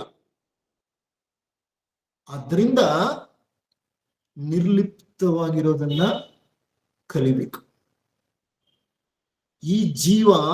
ಈ ಜೀವನ ಭಗವಂತನ ಕೊಡುಗೆ. ಆ ಭಗವಂತನಿಗೆ ಯಾವಾಗ ಬೇಕಾದ್ರೂ ನಮ್ಮನ್ನ ವಾಪಸ್ ಕರ್ಕೊಳ್ಳುವಂತಹ ಒಂದು ಅಧಿಕಾರವೂ ಹಕ್ಕು ಎರಡೂ ಇದೆ. ಆದ್ರೆ ಭಗವಂತ ಸಹ ನಮ್ಮನ್ನ ತನಗಿಚ್ಛೆ ಬಂದ ಹಾಗೆ ಕರ್ಕೊಳ್ಳೋದಿಲ್ಲ. ನಮ್ಮ ಕರ್ಮಗಳು ಮುಗಿದ ತಕ್ಷಣ ನಾವು ಇಲ್ಲಿಂದ ಹೊರಟು ಹೋಗ್ಲೇಬೇಕು. ಆದ್ರೆ ಆ ಕರ್ಮಗಳು ಯಾವಾಗ ಮುಗಿಯುತ್ತೆ, ಅದು ನಮಗ್ ಗೊತ್ತಿಲ್ಲ. ಈ ಜಗತ್ತಿನಲ್ಲಿ ನೂರಾರು ಅನಿಶ್ಚಿತತೆಗಳ ಮಧ್ಯೆ ಒಂದೇ ಒಂದು ನಿಶ್ಚಿತವಾದದ್ದು ಯಾವುದು ಗೊತ್ತಾ? ಮರಣ ಅನ್ನೋದು, ಸಾವು ಅನ್ನೋದು. ಅದು ಖಚಿತವಾಗಿ ಸಂಭವಿಸುತ್ತೆ. ಕೃಷ್ಣನೂ ಮರಣ ಹೊಂದಿದ, ರಾಮನೂ ಮರಣ ಹೊಂದಿದ, ಕ್ರಿಸ್ತನೂ ಮರಣ ಹೊಂದಿದ, ಬುದ್ಧರೂ ಮರಣ ಹೊಂದಲೇಬೇಕಾಯ್ತು. ಅಂದ್ರೆ ಎಂತೆಂಥ ಮಹಾನುಭಾವರು ಸಹ ಈ ಮರ್ತ್ಯ ಲೋಕಕ್ಕೆ ಬಂದ ನಂತರ ಮರಣವನ್ನು ಹೊಂದಲೇಬೇಕು. ಮರಣ ಅನ್ನೋದು ಒಂದು ಖಚಿತವಾದಂತಹ ವಿದ್ಯಮಾನ ಜೀವನದ ಅಂತ್ಯದಲ್ಲಿ. ಆದರೆ ಅಲ್ಲಿ ಅನಿಶ್ಚಿತತೆ ಏನ್ ಗೊತ್ತಾ? ನಿಶ್ಚಿತತೆ ಮರಣ, ಆದ್ರೆ ಅನಿಶ್ಚಿತತೆ ಯಾವುದು ಅಂತಂದ್ರೆ ಯಾವಾಗ ಮರಣ ಸಂಭವಿಸುತ್ತೋ, ಎಲ್ಲಿ ಸಂಭವಿಸುತ್ತೋ, ಹೇಗೆ ಸಂಭವಿಸುತ್ತೋ, ಮರಣ ಬಹಳ ಸಂಕಟಕರವಾಗಿರುತ್ತೋ ಅಥವಾ ಮರಣ ರಾತ್ರಿ ಮಲಗಿ ಬೆಳಿಗ್ಗೆ ಎದ್ದೇಳದ ಹಾಗೆ ಆರಾಮಾಗಿ ನಿಶ್ಚಿಂತೆಯಿಂದ ನಡೆದು ಹೋಗುತ್ತೋ ನಮಗ್ ಗೊತ್ತಿಲ್ಲ. ಆ ಅನಿಶ್ಚಿತತೆ ನಮ್ಮನ್ನೇನ್ ಮಾಡುತ್ತೆ? ಕಾಡ್ತಾ ಇರುತ್ತೆ. ಏನಾಗತ್ತೋ, ಹೇಗಾಗತ್ತೋ, ನನಗೂ ವಯಸ್ಸಾಯ್ತು, ವೃದ್ಧಾಪ್ಯ ಬರ್ತಾ ಇದೆ, ಯಾರಿಗೆ ಹೊರೆಯಾಗಿ ಬದುಕ್ತೀನೋ, ಇವೆಲ್ಲ ಯೋಚನೆಗಳನ್ನ ನಾವು ಮಾಡಬಾರ್ದು. This is where we go utterly wrong. ಬಂದದ್ದನ್ನ ಬಂದ ಹಾಗೆ ಸ್ವೀಕರಿಸುತ್ತೇನೆ, ಎದುರಿಸುತ್ತೇನೆ. ಅದು ಆ ಭಗವಂತನ ಅನುಗ್ರಹ ಅಷ್ಟೇ. ಅದಕ್ಕಿಂತ ಹೆಚ್ಚಾಗಿ ಭವಿಷ್ಯದ ಬಗ್ಗೆ ಆಲೋಚನೆ ಮಾಡಬಾರ್ದು. ಭೂತಕಾಲದವನ್ನು ನೆನಪಿಸಿಕೊಳ್ಳಬಾರ್ದು. ಆ ಹಂತದಲ್ಲಿ ವರ್ತಮಾನದ ಕೆಲಸದಲ್ಲಿ, ಚಿಂತೆಯಲ್ಲಿ, ವರ್ತಮಾನದಲ್ಲಿ ಚಿಂತೆನೂ ಬರುವುದಿಲ್ಲ ಬಿಡಿ. ವರ್ತಮಾನದಲ್ಲಿ ನಾನು ಏನ್ ಮಾಡ್ಬೇಕು ಅದನ್ನ ನಾನು ಮಾಡ್ಬೇಕು. ಕೋವಿಡ್ ಬಂತು, ಎಷ್ಟು ಅನಿಶ್ಚಿತತೆಯ ವಾತಾವರಣ. ಆ ರೋಗ ಏನು ಅನ್ನೋದೇ ಗೊತ್ತಿಲ್ಲ. ವೈದ್ಯರಿಗೆ ಆ ರೋಗ ಯಾಕೆ ಬರ್ತಿದೆ ಅಂತ ಗೊತ್ತಿಲ್ಲ. ಯಾವ ವೈರಸ್ ಆ ರೋಗವನ್ನು ಉಂಟು ಮಾಡ್ತಿದೆ ಅಂತ ಗೊತ್ತಿಲ್ಲ. ಯಾವ ವಿಧಾನದಲ್ಲಿ ರೋಗ ಹರಡುತ್ತೆ ಅಂತ ಗೊತ್ತಿಲ್ಲ. ಯಾರಿಗೆ ಈ ರೋಗ ಸುಲಭವಾಗಿ ಬರುತ್ತೆ ಅನ್ನೋದು ಗೊತ್ತಿಲ್ಲ. ಬಂದ ನಂತರ ರೋಗ ಯಾವ ನಿಧಾನದಲ್ಲಿ ಮುಂದುವರಿಯುತ್ತೆ, ರೋಗ ನಿಧಾನವೇನು, ರೋಗ ನಿಧಾನ ಅಂದ್ರೆ ರೋಗ ಹೇಗೆ ಪ್ರೋಗ್ರೆಸ್ ಆಗುತ್ತೆ ಶರೀರದಲ್ಲಿ, ಹೇಗೆ ಮುಂದುವರಿಯುತ್ತೆ, ಯಾವ್ಯಾವ ಅಂಗಗಳು ಅದರ ಒಂದು ದಾಳಿಗೆ ಈಡಾಗತ್ವೆ, ಮರಣ ಅನ್ನೋದು ಉಂಟಾಗತ್ತಾ, ಉಂಟಾದ್ರೆ ಯಾವ ಕಾರಣದಿಂದ ಉಂಟಾಗುತ್ತೆ, ಈ ರೋಗ ಬಂದಾಗ ಈ ರೋಗಕ್ಕೆ ಚಿಕಿತ್ಸೆ ಹೇಗೆ ಕೊಡಬೇಕು, ಯಾರಿಗೆ ರಿಸ್ಕ್ ಜಾಸ್ತಿ, ಇವೆಲ್ಲ ಏನೂ ಗೊತ್ತಿಲ್ಲ. ಆದ್ರೆ ಒಬ್ಬರಿಂದ ಒಬ್ಬರಿಗೆ ವೇಗವಾಗಿ ಹರಡ್ತಾ ಇದೆ. ಆ ಅನಿಶ್ಚಿತತೆಯ ಸ್ಥಿತಿಯಲ್ಲಿ ಎಲ್ಲ ಕಾಲೇಜುಗಳನ್ನ, ಶಾಲೆಗಳನ್ನ, ಮತ್ತೆ ಕಚೇರಿಗಳನ್ನ, ಕೆಲಸ ಮಾಡುವಂತಹ ಎಲ್ಲ ಆಫೀಸ್ಗಳನ್ನ ಎಲ್ಲ ಕ್ಲೋಸ್ ಮಾಡ್ಬಿಟ್ರು. ಯಾವಾಗ ಇದನ್ನ ತೆಗಿತಾರೆ, ಯಾವಾಗ ಮತ್ತೆ ನಾವು ಪ್ರತಿನಿತ್ಯದ ಜೀವನವನ್ನ ಮೊದಲಿನಂತೆ ನಡೆಸ್ತೀವಿ ನಮಗ್ ಗೊತ್ತಿಲ್ಲ. ನಮ್ಮಲ್ಲಿ ಎಷ್ಟು ಜನ ಬದುಕ್ತಾರೆ, ಎಷ್ಟು ಜನ ಮರಣ ಹೊಂದುತ್ತಾರೆ ಗೊತ್ತಿಲ್ಲ. ಎಷ್ಟೋ ಜನ ಮರಣ ಹೊಂದ್ಬಿಟ್ರು, ಎಷ್ಟೋ ಜನ ಮರಣಕ್ಕೆ ಬಹಳ ಹತ್ತಿರ ಹೋಗಿ ಹಿಂತಿರುಗಿ ಬಂದ್ರು. ಹೌದಾ ಅಲ್ವಾ? ಈ ಅನಿಶ್ಚಿತತೆಯ ವಾತಾವರಣದಲ್ಲಿ ಗ್ಲೋಬಲ್ ಅನ್ಸರ್ಟನ್ಟಿ, ಯಾವ ಔಷಧಿನೂ ಗೊತ್ತಿಲ್ಲ, ಅದಕ್ಕೆ ಏನ್ ಕೊಡಬೇಕು ಅಂತ ಗೊತ್ತಿಲ್ಲ, ವೈದ್ಯರಿಗೆ ಗೊತ್ತಿಲ್ಲ. ಇಂಥ ಅನ್ಸರ್ಟನ್ಟಿ ಮಧ್ಯೆ ಎಷ್ಟು ಜನ ಸಂಕಟಕ್ಕೀಡಾಗಿ, ವ್ಯಥೆಗೀಡಾಗಿ, ಆತಂಕಕ್ಕೀಡಾಗಿ ಅವುಗಳಿಂದಲೇ ಮರಣ ಹೊಂದ್ಬಿಟ್ರು. ರೋಗದಿಂದ ಮರಣ ಹೊಂದಿದ್ದಲ್ಲ, ಆತಂಕದಿಂದಲೇ ಮರಣ ಹೊಂದ್ಬಿಟ್ರು. ಕಾರಣ ಅನಿಶ್ಚಿತತೆಯನ್ನ ಹೇಗೆ ಸ್ವೀಕರಿಸಬೇಕು ಅನ್ನೋದು ನಮಗೆ ಗೊತ್ತಿಲ್ಲದೆ ಇರೋದ್ರಿಂದ ಬಹಳ ಮಂದಿ ಮರಣಕ್ಕೆ ಈಡಾಗ್ಬಿಟ್ರು. ಅದಕ್ಕೆ ಈ ಒಂದು ಮಾತನ್ನ ನಾವು ಜ್ಞಾಪಕ ಇಟ್ಕೋಬೇಕು. ನಿಮಿತ್ತ ಮಾತ್ರ ನಿರ್ಲಿಪ್ತ ಜೀವನಂ. ಇದು ನಿಮಿತ್ತ ಮಾತ್ರ. ಇಂದಲ್ಲ ನಾಳೆ ಧೂಳಿನಿಂದ ಬಂದಂತ ಈ ಶರೀರ ಧೂಳಿಗೆ ಸೇರ್ಲೇಬೇಕು. ಹುಟ್ಟಿದ ಪ್ರತಿ ಮನುಷ್ಯ ಸಾವನ್ನ ಕಾಣಲೇಬೇಕು. ಹಾಗಿರುವಾಗ ಯಾಕೆ ನಾವು ವಿಪರೀತ ಚಿಂತೆಗೀಡಾಗಬೇಕು? ಆ ಭಗವಂತನ ನಿಯಾಮಕವೇನಿದೆಯೋ ಅದಕ್ಕೆ ನಾವು ಶರಣಾಗಿ ಬಿಡ್ಬೇಕಲ್ಲ. ಒಂದು ಮಧ್ಯಮ ಮಾರ್ಗವನ್ನ ನಾವು ಅನುಸರಿಸ್ಬೇಕಲ್ವಾ? ಸುಖದಲ್ಲಿ ಸಂತೋಷ ಪಡ್ತಾ, ದುಃಖದಲ್ಲಿ ವ್ಯಥೆ ಪಡ್ತಾ ನಡೆಸುವಂತ ಜೀವನ ಇದೆಯಲ್ಲ, ಇದು ದ್ವಂದ್ವಗಳಿಂದ ಕೂಡಿದ ಜೀವನ. ಇಂಥ ದ್ವಂದ್ವಗಳಿಂದ ಕೂಡಿದ ಜೀವನ ಹೇಗಿರುತ್ತೆ ಅಂದ್ರೆ, ನಮ್ಮ ಮಾವನವ್ರು ಹೇಳ್ತಾ ಇದ್ರು. ಅವ್ರೇನ್ ಹೇಳ್ತಿದ್ರು ಅಂತಂದ್ರೆ, ನಾವು ನೀರಿನಲ್ಲಿ ನಮ್ಮ ಬೆರಳನ್ನ ಇಟ್ಟು ಚೀಪಿದ್ರೆ ಹೇಗಿರುತ್ತೋ ಹಾಗಿರುತ್ತೆ. ನೀವಿನ್ನೆಷ್ಟೇ ಸುಖವನ್ನ ಅನುಭವಿಸ್ತೀನಿ ಅಂದ್ರೂ ಆ ಸುಖ ಸಾಸಿವೆ ಕಾಳಿನಷ್ಟು ಅಷ್ಟೇ. ದುಃಖ ಕಷ್ಟ ಅನ್ನೋದು ಬೆಟ್ಟದಷ್ಟು. ಸಾಸಿವೆ ಕಾಳಿನಷ್ಟು ಸುಖಕ್ಕೋಸ್ಕರ ಬೆಟ್ಟದಷ್ಟು ಕಷ್ಟಪಡ್ತೀವಿ. ಈ ಸಂಸಾರದ ಸುಖವನ್ನ ಪಡೀಲಿಕ್ಕೋಸ್ಕರ ಬೆರಳನ್ನ ನೀರಿನಲ್ಲದ್ದು ಚೀಪಿದಂಗೆ ಚೀಪ್ತಾ ಇರ್ತೀವಿ. ಆ ಸುಖವೇ ಅಲ್ಲ, ಅದು ನಮ್ಗೆ ಅರ್ಥವೂ ಆಗೋದಿಲ್ಲ. ಅದಕ್ಕೆ ಶ್ರೀಕೃಷ್ಣ ಪರಮಾತ್ಮ ಈ ವಿಷಯವನ್ನು ಕುರಿತು ಗೀತೆಯಲ್ಲಿ ಹೇಳ್ತಾನೆ, ಸಮತ್ವಂ ಯೋಗ ಉಚ್ಯತೆ. ಅಯ್ಯ ಮನುಷ್ಯ, ಎಲ್ಲ ಅನಿಶ್ಚಿತತೆಗಳ ಮಧ್ಯೆ ನಿನ್ನ ಮನಸ್ಸನ್ನ ಸಾಕಷ್ಟು ಉತ್ತಮಪಡಿಸಿಕೋ, ಮನಸ್ಸನ್ನ ಸಂಸ್ಕರಿಸೋ, ಮನಸ್ಸಿನ ಶಕ್ತಿಯನ್ನ ಹೆಚ್ಚಿಸಿಕೋ, ಸಮತ್ವವನ್ನ ಜೀವನದಲ್ಲಿ ಅನುಷ್ಠಾನಕ್ಕೆ ತೆಗೆದುಕೊಂಡು ಬಾ. ಸಮತ್ವ, ಸುಖದಲ್ಲಿ ಸಂತೋಷಿಸದೆ, ದುಃಖದಲ್ಲಿ ಕುಗ್ಗದೆ, ಸಮತ್ವದ ಮಾರ್ಗ, ಮಧ್ಯಮ ಮಾರ್ಗ. ಇದನ್ನೇ ಬುದ್ಧರು ಬೋಧಿಸಿದ್ದು. ಬುದ್ಧರ ಬೋಧನೆಯೂ ಅದೇ. ಏನು ಆಗುತ್ತದೆಯೋ ಅದನ್ನ ನಿರ್ಲಿಪ್ತವಾಗಿ ಸ್ವೀಕರಿಸುವುದು. ಅನಿಶ್ಚಿತತೆಯ ಮಧ್ಯೆ ಇರುವಂತಹ ಒಂದೇ ಮಾರ್ಗ, ಪರಿಹಾರದ ಮಾರ್ಗ ಏನಂದ್ರೆ, ಭೂತ ಭವಿಷ್ಯಗಳ ಬಗ್ಗೆ ಚಿಂತೆಯನ್ನ ಬಿಟ್ಬಿಡ್ಬೇಕು ಅಂತ ಅನಿಶ್ಚಿತತೆ ಬಂದಾಗ. ಯಾರದೋ ಮನೆಯಲ್ಲಿ ಸಡನ್ಲಿ ಡಾಕ್ಟರ್ ಹೇಳ್ತಾರೆ, ಇವರಲ್ಲಿ ಒಂದು ಗಡ್ಡೆ ಇದೆ, ಈ ಗಡ್ಡೆ ಕ್ಯಾನ್ಸರ್ ಆಗಿರಲೂಬಹುದು, ನಾವು ಇದನ್ನ ಬಯಾಪ್ಸಿ ಮಾಡಬೇಕು, ಪರೀಕ್ಷೆ ಮಾಡಬೇಕು. ಕ್ಯಾನ್ಸರ್ ಅನ್ನೋ ಪದವನ್ನ ಕೇಳ್ತಾ ಇದ್ದ ಹಾಗಲೇ ಮನೆಯಲ್ಲಿ ಏನ್ ಪ್ರಾರಂಭ ಆಗತ್ತೆ? ಆತಂಕ, ವ್ಯತೆ, ಚಿಂತೆ, ಸಂಕಟ. ಯಾಕೆ? ಅಕಸ್ಮಾತ್ ಕ್ಯಾನ್ಸರ್ ಆಗ್ಬಿಟ್ರೆ ಇದು ಆಗದೇನೋ ಇರಬಹುದು. ಬಯಾಪ್ಸಿ ಮಾಡಿದ್ಮೇಲೆ ಅದು ಗೊತ್ತಾಗತ್ತೆ. ಆ ಗೊತ್ತಾಗೋ ತನಕ ಒಂದು ಅನಿಶ್ಚಿತತೆ. ಆ ಅನಿಶ್ಚಿತತೆಯನ್ನ ಹೇಗೆ ಎದುರಿಸ್ಬೇಕು? ಈಗ ಏನ್ ಮಾಡ್ಬೇಕು? ಬಯಾಪ್ಸಿ ಮಾಡ್ಬೇಕು. ಹೌದಲ್ವಾ? ಡಾಕ್ಟ್ರೇ ಬನ್ನಿ, ನೀವೇನ್ ಹೇಳ್ತಿರೋ ಇನ್ಸ್ಟ್ರಕ್ಷನ್ಸ್ ಕೊಡಿ, ಬಯಾಪ್ಸಿ ಮಾಡಿಸ್ಕೋತೀನಿ. ಮಾಡಿಸ್ಕೊಳ್ಳೋ ಪೇಷಂಟು ಹಾಗಿರ್ಬೇಕು, ಅವ್ರ ಮನೆಯವರು ಹಾಗೆ ನಿರ್ಲಿಪ್ತರಾಗಿರ್ಬೇಕು. ಏನ್ ಬರ್ತಿದ್ಯೋ ಭಗವಂತನ ಒಂದು ವಿಧಿ ನಿಯಾಮಕ ಜರುಗ್ಲಿ. ಆದ್ರೆ ನಾನ್ ಮಾಡ್ಬೇಕಾಗಿರೋದೇನೀಗ? ನಾನ್ ಅಡ್ಮಿಟ್ ಮಾಡ್ಬೇಕು, ಬಯಾಪ್ಸಿ ಮಾಡಿಸ್ಬೇಕು, ರಿಸಲ್ಟ್ ಬರೋ ತನಕ ಶಾಂತ ಚಿತ್ತದಿಂದ ಇರ್ಬೇಕು. ಇದ್ ನಾವು ಮಾಡ್ತೀವ? ಇಲ್ಲ. ರಾತ್ರಿ ಎಲ್ಲ ನಿದ್ರೆ ಮಾಡಲ್ಲ, ನಾವು ನಿದ್ರೆ ಮಾಡಲ್ಲ, ಇತರರಿಗೂ ನಿದ್ರೆ ಮಾಡಕ್ ಬಿಡೋದಿಲ್ಲ. ಮನೆಯನ್ನ ಸಂಪೂರ್ಣವಾಗಿ ಒಂದು ವ್ಯಥೆಯ ಗೂಡಾಗಿ ಮಾರ್ಪಡಿಸ್ಬಿಡ್ತೀವಿ. This is not the way to face uncertainty. The moment you are facing an uncertainty, withdraw yourself from past, withdraw yourself from future. Cancer ಆಗ್ಬಿಟ್ಟಿದ್ರೆ ಮುಂದೆ ಏನೇನಾಗತ್ತೋ? ಅಯ್ಯೋ, ಮನೇಲಿ ಇವರೊಬ್ಬರೇ ದುಡಿತಾ ಇರೋದು, ಇವ್ರು ಹೊಟ್ಟೋದ್ರೆ ನಾನು ಏನ್ ಮಾಡ್ಲಿ, ನನ್ನ ಮಕ್ಕಳನ್ನ ಹೇಗ್ ನೋಡ್ಕೊಳ್ಳಿ, ಈ ಯೋಚನೆ ಬರಬಾರ್ದು. ಇದು ಯಾರಿಗೆ ಬರುತ್ತೆ ಗೊತ್ತಾ? ಸಾಂಸಾರಿಕ ಜನಿಗೆ. ಯಾರು ಸಂಸಾರವನ್ನ ಅಂಟಿಸಿಕೊಂಡು ಜೀವನ ನಡೆಸ್ತಿದಾರೋ ಅವರಿಗೆ. ಯಾರು ಸಂಸಾರದಲ್ಲೇ ಇದ್ದು ನಿರ್ಲಿಪ್ತರಾಗಿ ಬದುಕಿರ್ತಾರೋ ಅವ್ರಿಗೆ what has to be done now, now now stay in the now. ವರ್ತಮಾನದಲ್ಲಿರು, ವರ್ತಮಾನದಲ್ಲೇ ಬದುಕು. ಆ ವರ್ತಮಾನದಲ್ಲಿ ಬದುಕೋದನ್ನೇ ಧ್ಯಾನ ಅಂತ ಹೇಳೋದು. What am I suppose to do now ಅನ್ನೋ ಪ್ರಶ್ನೆಯನ್ನ ಕೇಳ್ಕೊತಾರೆ ಅನ್ಸರ್ಟನಿಟಿ ಮಧ್ಯೆ. ಏನು ಆಗುತ್ತದೆಯೋ ಅಥವಾ ಆಗಲಿದೆಯೋ ಅದನ್ನ ಪೂರ್ಣ ಮನಸ್ಸಿನಿಂದ ಸ್ವೀಕರಿಸಿ ಬಿಟ್ಟರೆ ಅದೇ ಅನಿಶ್ಚಿತತೆ ಮತ್ತು ಅಭದ್ರತೆಗೆ ಪರಿಹಾರ.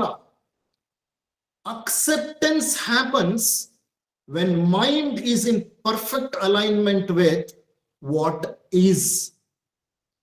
ಸ್ವೀಕೃತ ಮನೋಭಾವ ಅದು ಬರೋದು ಮನಸ್ಸು ವರ್ತಮಾನದಲ್ಲಿದ್ದಾಗ, ಮನಸ್ಸು ಹಿಂದೆ ಮುಂದೆ ಚಡಪಡಿಸದೇ ಇದ್ದಾಗ. When the mind is in perfect alignment with the present, then you have the solution for uncertainty. ಆದರೆ ನಾವೆಲ್ಲ ಸ್ಲೇವ್ಸ್ ಆಫ್ ಅವರ್ ಹ್ಯಾಬಿಟ್ಸ್. ನಾವು ನಮ್ಮ ಅಭ್ಯಾಸಗಳ ಗುಲಾಮರು. ಒಂದು ಅಭ್ಯಾಸ ಯಾವುದಂದ್ರೆ, ಇಲ್ಲ ಭೂತಕಾಲವನ್ನ ಮೆಲುಕು ಹಾಕ್ತಾ ಇರೋದು, ಇಲ್ಲ ಭವಿಷ್ಯದ ಕಡೆ ನೋಡ್ತಾ ನಮ್ಮದೇ ಆದಂತಹ ಒಂದು ಭ್ರಮೆಯನ್ನ ಸೃಷ್ಟಿ ಮಾಡ್ಕೊಳ್ಳೋದು. ಎರಡೂ ತಪ್ಪೆ. ಕ್ಷಣ ಕ್ಷಣವೂ ಹೀಗೆ ವರ್ತಮಾನದಲ್ಲೇ ಬದುಕುವಂತಹ ವ್ಯಕ್ತಿಗಳೇ ಯೋಗಿಗಳು. ಅವರೇ ಮಹಾತ್ಮರು, ಸಂತರು, ಮಹಂತರು. ಜಿಡ್ಡು ಕೃಷ್ಣಮೂರ್ತಿಗಳ ಹೆಸರನ್ನ ನೀವು ಕೇಳಿರ್ಬೋದು. ಇವರು 20ನೇ ಶತಮಾನ ಜಗತ್ತು ಕಂಡಂತಹ ಒಬ್ಬ ಶ್ರೇಷ್ಠ ಚಿಂತಕ ಅಥವಾ ದಾರ್ಶನಿಕ. 50 ವರ್ಷಗಳ ಕಾಲ ಉಪನ್ಯಾಸಗಳನ್ನ ನೀಡ್ತಾ ವಿಶ್ವದಾದ್ಯಂತ ಸಂಚರಿಸಿದರು. ಅವರ ಉಪನ್ಯಾಸಗಳು ಬಹಳ ಗಂಭೀರವಾದ, ಆಳವಾದ, ಅನುಷ್ಠಾನಕ್ಕೆ ಸಂಬಂಧಪಟ್ಟ ವಿಚಾರಗಳನ್ನ ಒಳಗೊಂಡಿತ್ತು. ಅವರ ಉಪನ್ಯಾಸವನ್ನ ಅರ್ಥ ಮಾಡ್ಕೊಳ್ಳೋದೇ ಸಾಮಾನ್ಯ ಜನರಿಗೆ ಬಹಳ ಕಷ್ಟ. ಕಾರಣ, ಅವರು ಜೀವನದಲ್ಲಿ ಅನುಷ್ಠಾನಕ್ಕೆ ತತ್ಕ್ಷಣ ತರಬೇಕಾದಂತಹ ಉತ್ತಮ ಬೋಧನೆಗಳನ್ನ ನೀಡ್ತಿದ್ರು. ಅವರ ಮಟ್ಟಕ್ಕೆ ಜನರಿಗೆ ಏರ್ಲಿಕ್ಕೆ ಆಗ್ಲಿಲ್ಲ. ಅವರ ಪ್ರಜ್ಞೆಯನ್ನ ತಾಕಲಿಕ್ಕೆ ಸಹ ನಮ್ಮಲ್ಲಿ ಬಹಳ ಜನರಿಗೆ ಆಗ್ಲೇ ಇಲ್ಲ. ಅವರ ಕೊನೆ ದಿನಗಳಲ್ಲಿ ನಡೆದ ಒಂದು ಪ್ರಸಂಗವನ್ನ ನಿಮ್ಗೆ ಹೇಳ್ತೇನೆ. ಒಂದು ಕಡೆ ಅವರ ಉಪನ್ಯಾಸವನ್ನ ಆಯೋಜಿಸಲಾಗಿತ್ತು. ಆಯೋಜಿಸುವುದು ಅಂತಂದ್ರೆ ಒಂದು ಉಪನ್ಯಾಸವನ್ನ ಅರೇಂಜ್ ಮಾಡಿದ್ರು ಯಾರೋ. ಆ ಉಪನ್ಯಾಸ ನಡೀತಾ ಇತ್ತು. ಅವರ ಕೊನೆ ದಿನಗಳು, ಇನ್ನು ಕೆಲವೇ ದಿನಗಳಲ್ಲಿ ಅವರು ಮರಣ ಹೊಂದುತ್ತಾರೆ. ಕೊನೆಯ ಉಪನ್ಯಾಸಗಳು. ಆ ಉಪನ್ಯಾಸವನ್ನ ನೀಡ್ತಾ ಇದ್ದಾಗ ಇದ್ದಕ್ಕಿದ್ದ ಹಾಗೆ JK ಅವರು ಸಭಿಕರನ್ನ ಕುರಿತು ಒಂದು ಪ್ರಶ್ನೆ ಕೇಳ್ತಾರೆ. ಏನದು ಪ್ರಶ್ನೆ? Do you want to know my secret? ನನ್ನ ಉಪನ್ಯಾಸಗಳನ್ನ ಬಹಳ ವರ್ಷಗಳಿಂದ ಕೇಳ್ತಿದ್ದೀರಲ್ಲ, ನನ್ನ ರಹಸ್ಯವೇನು ತಿಳಿಯಲು ನಿಮಗೆ ಇಚ್ಛೆ ಇದೆಯೇ? What is my secret? ಕೇಳ್ತೀರಾ ನೀವು? ನಿಮಗೆ ಅವಶ್ಯಕವೇ ಅಂತ ಕೇಳ್ತಾರೆ. ಆಗ ಅವ್ರು ಹೇಳ್ತಾರೆ, ನನ್ನ ರಹಸ್ಯವೇನು ಎಂಬುದನ್ನು ನೀವು ತಿಳಿಯಬೇಕೆ? ಅಂದ ತಕ್ಷಣ ಎಲ್ಲ ಸಭಿಕರಿಗೆ ಕುತೂಹಲ ಹೆಚ್ಚಾಯ್ತು. ಕಾರಣ, ಗುರುಗಳು ಏನೋ ಸೂತ್ರ ಕೊಡ್ತಾರೆ ನಮ್ಗೆ ಅಂತ. ಯಾಕೆಂದ್ರೆ ನಮಗೆ ಉಪದೇಶ ಬೇಡ, ನಮಗೆ ಸೂತ್ರ ಬೇಕು. ಯಾವುದೋ ಒಂದು ಫಾರ್ಮುಲಾ, ಈಕ್ವೇಶನ್ ಕೊಟ್ಬಿಡ್ಬೇಕು. ಆ ಈಕ್ವೇಶನ್ ಇದ್ರೆ ನಮ್ಗೆ ಖುಷಿ. ಆ ಈಕ್ವೇಶನ್ ಕೊಡದೆ ಹೋದ್ರೆ, ಅಯ್ಯೋ ಏನೋ ಮಾತನಾಡ್ತಾರಪ್ಪ, ನಮ್ಗೇನು ಪರಿಹಾರನೇ ಸಿಕ್ಕಲ್ಲ. ಪರಿಹಾರ ಹುಡುಕಬೇಕು ನೀವು. ಪರಿಹಾರವನ್ನ ನಿಮ್ ಕೈಗೆ ಯಾವ ಗುರುಗಳು ಕೊಡೋದಿಲ್ಲ. ಆ ಪರಿಹಾರವನ್ನ ನಾವೇ ಹುಡುಕೋಬೇಕು. ಅದೇ ಅಧ್ಯಾತ್ಮದ ಮಾರ್ಗ. ಆದ್ರೆ ಮೂರ್ಖ ಮಾನವ ಪ್ರತಿಯೊಂದನ್ನು ಫಾರ್ಮುಲಾಗಳ ರೂಪದಲ್ಲಿ ಕೊಡಬೇಕು ಅಂತ ಬೇಡ್ಕೊತಾನೆ. ಅದು ಸಾಧ್ಯವಾಗಲ್ಲ. ಯಾವ ಗುರುಗಳು ಫಾರ್ಮುಲಾ ಕೊಡೋ ಹಾಗಿಲ್ಲ, ಕೊಡ್ಲೂಬಾರ್ದು. ಯಾಕೆಂದ್ರೆ ಅಧ್ಯಾತ್ಮದ ಮಾರ್ಗದಲ್ಲಿ ಪ್ರತಿಯೊಬ್ಬ ವ್ಯಕ್ತಿಯು ತಾನೇ ಮುನ್ನಡೆದ ಅನುಭವಗಳ ಮೂಲಕ ಕಲಿಬೇಕು. ಹಾಗಾಗಿ ಜಿಡ್ಡು ಕೃಷ್ಣಮೂರ್ತಿಗಳವರು ಯಾವ ಫಾರ್ಮುಲಾನು ಕೊಡ್ತಾ ಇರಲಿಲ್ಲ. ಇದೇನು ಇದ್ದಕ್ಕಿದ್ದ ಹಾಗೆ what is my secret, you want to know ಅಂತ ಅಂತಿದಾರಲ್ಲ ಅಂತ ಜನರೆಲ್ಲ ಕುತೂಹಲದಿಂದ ಅವರನ್ನ ನೋಡ್ತಾ ಕುಳಿತುಕೊಂಡ್ರು. ಆಗ JK ಅವರು ಹೇಳ್ತಾರೆ, this is my secret, I don't mind what happens. This is my secret, I don't mind what happens. ಅಂದ್ರೆ ಅರ್ಥ ಏನ್ ಗೊತ್ತಾ? ಇದೇ ನನ್ನ ರಹಸ್ಯ. ಏನು ರಹಸ್ಯ ಅಂದ್ರೆ, ಏನಾಗುತ್ತದೆಯೋ ಅದರ ಬಗ್ಗೆ ನಾನು ಯೋಚಿಸುವುದಿಲ್ಲ. ಏನಾದ್ರೂ ಆಗ್ಲಿ, ಯಾವುದೇ ಸಂದರ್ಭ ಎದುರು ಬರಲಿ, ನಾನು ಏನಾಗುತ್ತದೆ ಅನ್ನೋದರ ಬಗ್ಗೆ ಎಂದೂ ಯೋಚಿಸುವುದಿಲ್ಲ. ಅಷ್ಟೇ ಹೇಳಿದ್ದವರು. ಅವರು ವಿವರಿಸಲಿಲ್ಲ, ವರ್ಣಿಸಲಿಲ್ಲ. ಸ್ಫುಟವಾದ ಮಿತವಾದ ಮಾತು ಅದು. ಆ ಮಾತಿನ ಅರ್ಥ ಏನ್ ಗೊತ್ತಾ? ಏನಾದ್ರೆ ಅದಾಗ್ಲಿ, ಆಗುವುದು ಏನೋ ಅದು ನನಗೆ ಸ್ವೀಕಾರ, ಅಷ್ಟೇ. Whatever happens I don't mind. ಅಂದ್ರೆ ಅರ್ಥ ಏನ್ ಗೊತ್ತಾ? Let anything happen, I am in total acceptance. ಏನಾಗತ್ತೋ ಅದಾಗ್ಲಿ, ಅದನ್ನ ನಾನು ಪರಿಪೂರ್ಣ ಸ್ವೀಕೃತ ಮನೋಭಾವದಿಂದ ಸ್ವೀಕರಿಸ್ತೇನೆ. What a wonderful way of living. ಆದ್ರೆ ನಾವು ಮುಂದಿನ ಕ್ಷಣ ಏನಾಗತ್ತೆ, ರಾತ್ರಿ ಏನಾಗತ್ತೆ, ನಾಳೆ ಏನಾಗತ್ತೆ, 1 ವರ್ಷದ ನಂತರ ಏನಾಗತ್ತೆ, 10 ವರ್ಷದ ನಂತರ ಏನಾಗತ್ತೆ, ಮುಂದಿನ ಭವಿಷ್ಯಕ್ಕಾಗಿ ಎಲ್ಲಿಲ್ಲದಷ್ಟು ಯೋಚನೆ ಮಾಡಿ ಕೊರಗಿ ಅದಕ್ಕೋಸ್ಕರ ಹಣ ಸಂಗ್ರಹ ಮಾಡಿ ಆ ಎಲ್ಲ ಹಣದ ಮಧ್ಯೆ ಅಭದ್ರತೆಯನ್ನ ಬೆಳೆಸಿಕೊಂಡು ಜೀವನ ನಡೆಸ್ತೇವೆ. ಈಗ ನಾನು ಹೇಳ್ತಾ ಇರೋದು ಬಹಳ ಎತ್ತರದ ಮಾತುಗಳೇ, ಆದ್ರೆ ಜೀವನಕ್ಕೆ ಅತಿ ನಿಕಟವಾದಂತಹ ವಿಷಯ ವಿಚಾರಗಳು. ಇದೇ ನೀವು ಹೀಗೆ ಮಾತನಾಡ್ತಾರೆ, ಹಾಗಾದ್ರೆ ಏನಕ್ಕೂ ಯೋಚನೆ ಮಾಡಬಾರ್ದ? ಸರಿ, ಯೋಚನೆ ಮಾಡಿ ನಿಮ್ಗೇನ್ ಸಿಗುತ್ತೆ, ಏನಾಗುತ್ತೆ ಅನ್ನೋದು ನಿಮಗ್ ಗೊತ್ತಿದ್ರೆ ಯೋಚನೆ ಮಾಡಿ, ಅದಕ್ಕೆ ಪರಿಹಾರ ಏನೋ ಮಾಡಿ. ಏನಾಗುತ್ತೆ ಅನ್ನೋದು ನಿಮ್ಗೆ ಗೊತ್ತೇ ಇಲ್ಲದೆ ಇರೋವಾಗ ನೀವೇನ್ ಮಾಡ್ಬೇಕು? ಬಂದದ್ದನ್ನ ಬಂದಂತೆ ಸ್ವೀಕರಿಸುವ ಮಟ್ಟದಲ್ಲಿ ಇರಬೇಕು. ಆಗ ನೀವು ಹೇಳಲೇಬೇಕಾಗತ್ತೆ, I don't mind what happens.